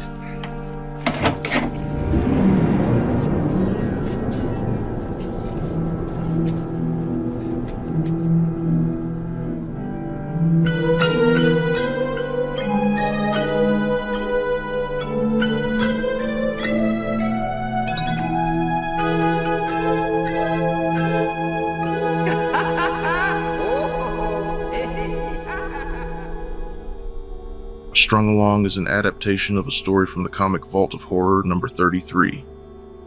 This episode was directed by Kevin Yager, who is primarily known for his work as a special effects makeup artist. We've discussed him before on this channel when we explored the iconic horror movie Chucky. During that discussion, I mentioned that Kevin Yager actually designed both the Crypt Keeper and Chucky, giving them the same distinctly chilling blue eyes. Strung Along delves into themes of trust, betrayal, and the ambiguous boundary between reality and illusion, provoking mixed reactions upon its release. However, over time, it has gained a devoted cult following. The puppetry aspect deeply resonates with horror enthusiasts who have a penchant for psychological thrillers, particularly appreciating the impactful twist ending. The saying is proved true here: what goes around comes around. Our next story is titled 99 and 44 100% Pure Horror, from Season 6, Episode 14, originally airing on January 18th, 1995. We fade into a steamy bathroom, where Willa Sandleton, a striking blonde with a sharp tongue, luxuriates in the shower, water cascading over her. The door creaks open, and in shuffles her husband, Luden Sandleton, a jittery little man who runs Derma Smooth, a soap company. He's clutching his stomach, complaining about paint-stained clothes on the floor, and asking where the antacids are kept. Willa barely looks at him, telling him to check the cabinet and stop ruining her relaxation. He mutters about his indigestion getting worse and shuffles out, while she smirks to herself, turning up the hot water, clearly over this marriage. Luden sits watching a commercial of himself, talking about how his family started the company way back when. In the ad, Luden showcases a new soap machine that, at the press of a button, makes bars faster and more efficiently. He clunks 2 antacids into his drink as he watches himself on TV. Willa looks on at him as she exits the bathroom. Loudon drops another antacid into his drink and even pops one in his mouth. Apparently, overproduction of acid runs in his family. Willa turns off the TV and begins sarcastically clapping. Let's talk about the future. Bravo. They're showing it at the shareholders' luncheon next week. So, where's the future? We haven't shot it yet. We had problems. And sales are at an all-time low. You're the president, Lou. Fire someone. Yeah, well, we've been doing a lot of work getting ready for the luncheon, and market research indicates that your designs aren't scoring the kinds of points that they used to. The next day, Willa is on a talk show. She's a guest along with Ronaldo Esquerita, an up-and-coming urban artist. Willa announces that she'll be doing a redesign on all Derma Smooth art, but she has her disturbing art she wants to share. Before she can, however, she's cut off by the host. This opportunity to debut my new art to the world, if you don't mind. This first painting, Oops, actually, we're out of time, Willa. I'm so sorry. When we come back, you're going to be meeting some very special children. We're clear. Brian, we got tape on those retarded kids that draw with their feet. They're physically impaired, not retarded. Whatever. Excuse me. I thought you were going to show my work on the show. That's the reason I agreed to come on this program. Are you nuts? The network won't let us show that gory goop on the air. Besides, who'd want to look at that first thing in the morning? Ronaldo, thanks for coming on the show. Can't wait to see yours. Willa returns home. Loudon breaks the news to Willa in their living room, telling her that her art will not be used on the new line of products, that they've instead closed on a contract with a certain up-and-coming urban artist. I need to talk to you about the shareholders' luncheon tomorrow. Oh, great. Because I have just finished with the last set of designs and I'm afraid we're not going to be able to use your stuff. Why? Why not? You don't like them. No, it's not that. Damn it, Loudon. I created an image for your stupid company. You know, I turned it around. I think you owe me. It was just business, Will. Then treat it like a business. Test the damn things. I have worked around the clock for 5 days straight. I think you could do a regional test. Something? No, I'm sorry, but we've just closed a deal on an up-and-coming new artist. He's very hot now, and we're lucky to have him. Who is it? His name is Ronaldo Esquerita. What? Ronaldo Esquerita. You know him? He's a graffiti artist! Loudon, I have studied. Do you understand me? Studied my whole life for this! Now, Willa, calm down. How dare you? After throwing a temper tantrum like a child, Loudon coldly gets an envelope from his desk and gives the contents to Willa. Boxes? Well, then I'm just gonna take your money. Half. Half sounds good to me. I'm entitled to it.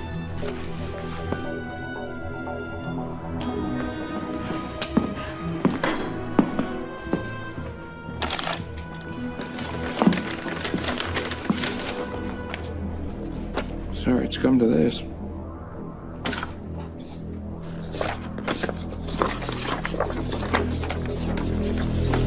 You son of a bitch! Well, that's good. You let your anger out. No, I did. No, I realize that I'm probably as much to blame for this as you are. Now, Loudon has photo evidence of her committing adultery, and he tells Willa that he's likely as much to blame as she is for their troubled marriage. As she tries to leave, Loudon tries to talk it over with her in an attempt to save their marriage. But Willa, in a fit of spite, grabs a heavy piece of decorative soap from the shelf and assaults Loudon with it.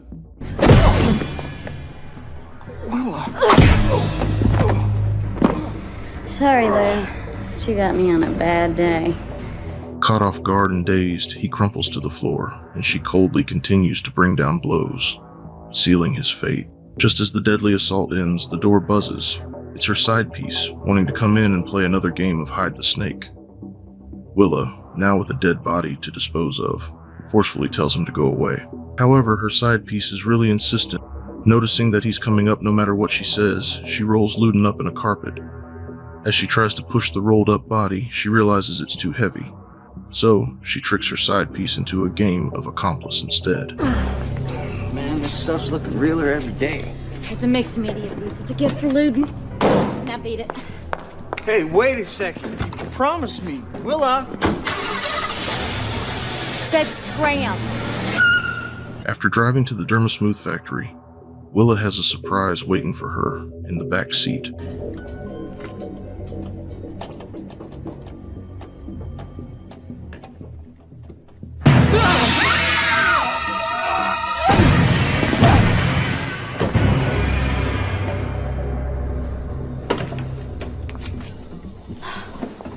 Gee, Lou, you were never this lively before. But after playing a game of whack-a-mole, Willa dumps Luden into a bubbling vat of soap mix, and strangely, she takes a disturbing amount of pleasure in watching him turn into bars of soap. Laughing to herself, she boxes up the bars and returns home. Afterward, she hops into the shower to rinse all the blood and grime off from the horrible crime she's committed. She notices there's no soap in the shower, so she grabs a bar of murder soap and makes a grim joke about Luden finally being able to shower with her, like he always wanted. He always wanted to shower with me, Lou. Here's your chance. As she lathers up with a fresh Dermasmooth murder bar, she starts to notice that it's painful on her skin. She slowly begins to blister. She gasps, asking, "What's happening?" as she claws at her arms, which peel away in bloody strips. It turns out Luden did have a serious acid problem, after all. The episode ends on her gruesome artwork, now not only a piece of art, but a piece of poetic justice. Her actions have made her resemble her own creation. 99 and 44 100% Pure Horror is based on a story from the comic book Vault of Horror number 23. The episode's title is a nod to the old Ivory soap ad, which claimed their soap was 99 and 44 100% pure. Rich, long-lasting suds that get dishes done so fast, and there's just nothing kinder to hands. Those rich, hard-working suds are Ivory Mild, 99 and 44 100% pure. This clever play on words aligns with the episode's focus on a soap company. The episode has been a topic of discussion among fans and podcasters for its deeper meanings and practical gore. It leaves a feeling you just can't wash off. Our final segment is an episode titled Doctor of Horror, from Season 4, Episode 12, originally airing on January 4th, 1995. The story begins in a dimly lit morgue where two security guards, Richard and Charlie, are introduced. Their employer, Mr. Fisk, played by Ben Stein, is a stern and unsympathetic figure who reprimands them for their lackadaisical attitude toward their duties. Fisk's demeanor sets the tone for the guards' dissatisfaction with their monotonous and underpaid jobs. Count on us, sir. No, I can't. You're useless, low-life shitheads. If there's so much as a coffin handle missing in the morning, you are fired.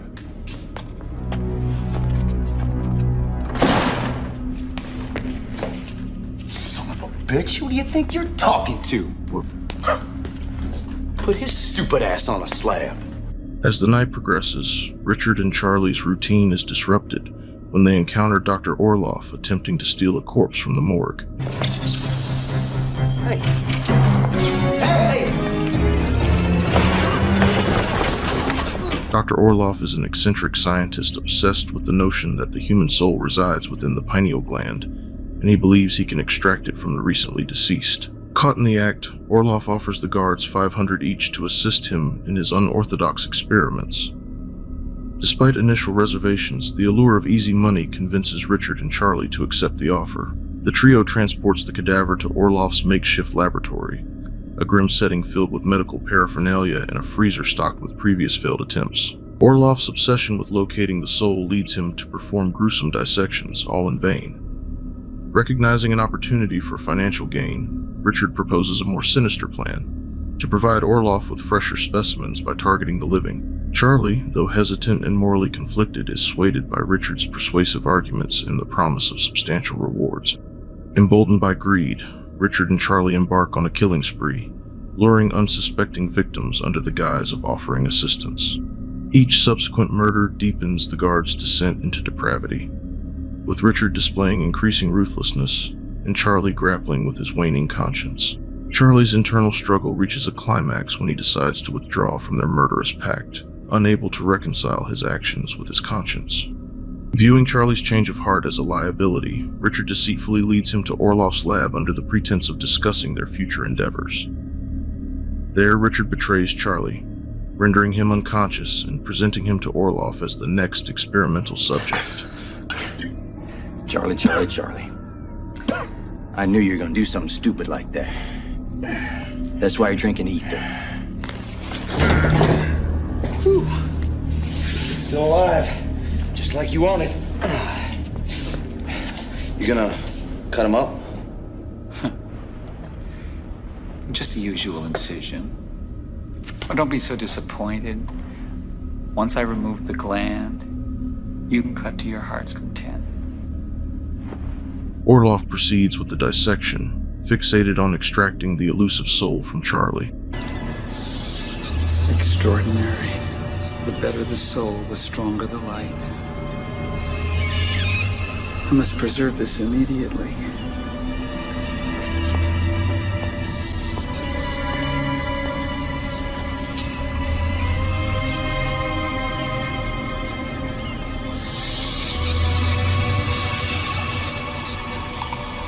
Doc? You do what you want. You're my assistant now.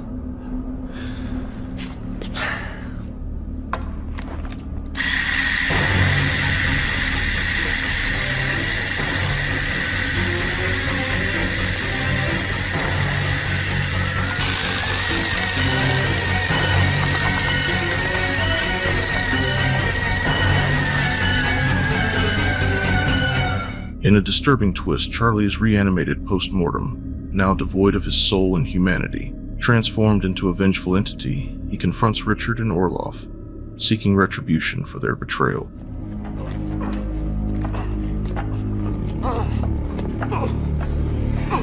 Pull back the skin and cut through to the muscle. Right, Doctor?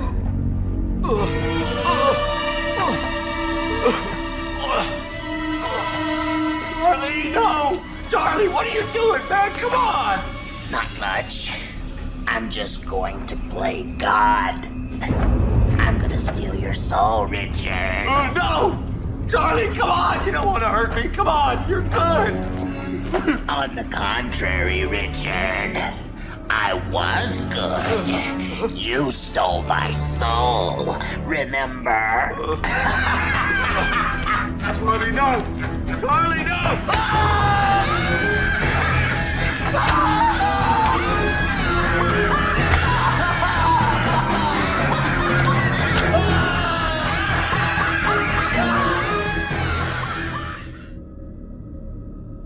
The episode Doctor of Horror was based on a story of the same name from Vault of Horror number 13. Country music fans might recognize Travis Tritt, who played the character Charlie in this episode. The episode was directed by Larry Wilson, a co-writer of iconic films such as Beetlejuice and The Addams Family. Tales from the Crypt was renowned for its practical effects, and this episode is a shining example of those gory and gruesome effects put into practice. When everyone and their mother uses computer graphics for horror, it's nice to go back and experience the effects that made so many of us fall in love with the horror genre in the first place. Before I end things here, I just want to say I appreciate each and every one of you. There will be a bonus episode revisiting the first 5 parts but with added details, like I've been doing with the recent installments. I was going to try and do all 10 parts, but I found there's not much more info on the episodes than I've already provided, and the video would be nearly 5 hours long. I know you guys enjoy these videos, but 5 hours is a bit too much. So, that revisit will cover the first 5 parts, updated, and new info will be added. That video is shaping up to be about 2 hours long. I might add a new recap or 2 just to shake things up. But with all that out of the way, I hope you all have a safe, fun weekend. Take care, stay safe, and we'll see you in the next one. Bye. So, I've got a free chair.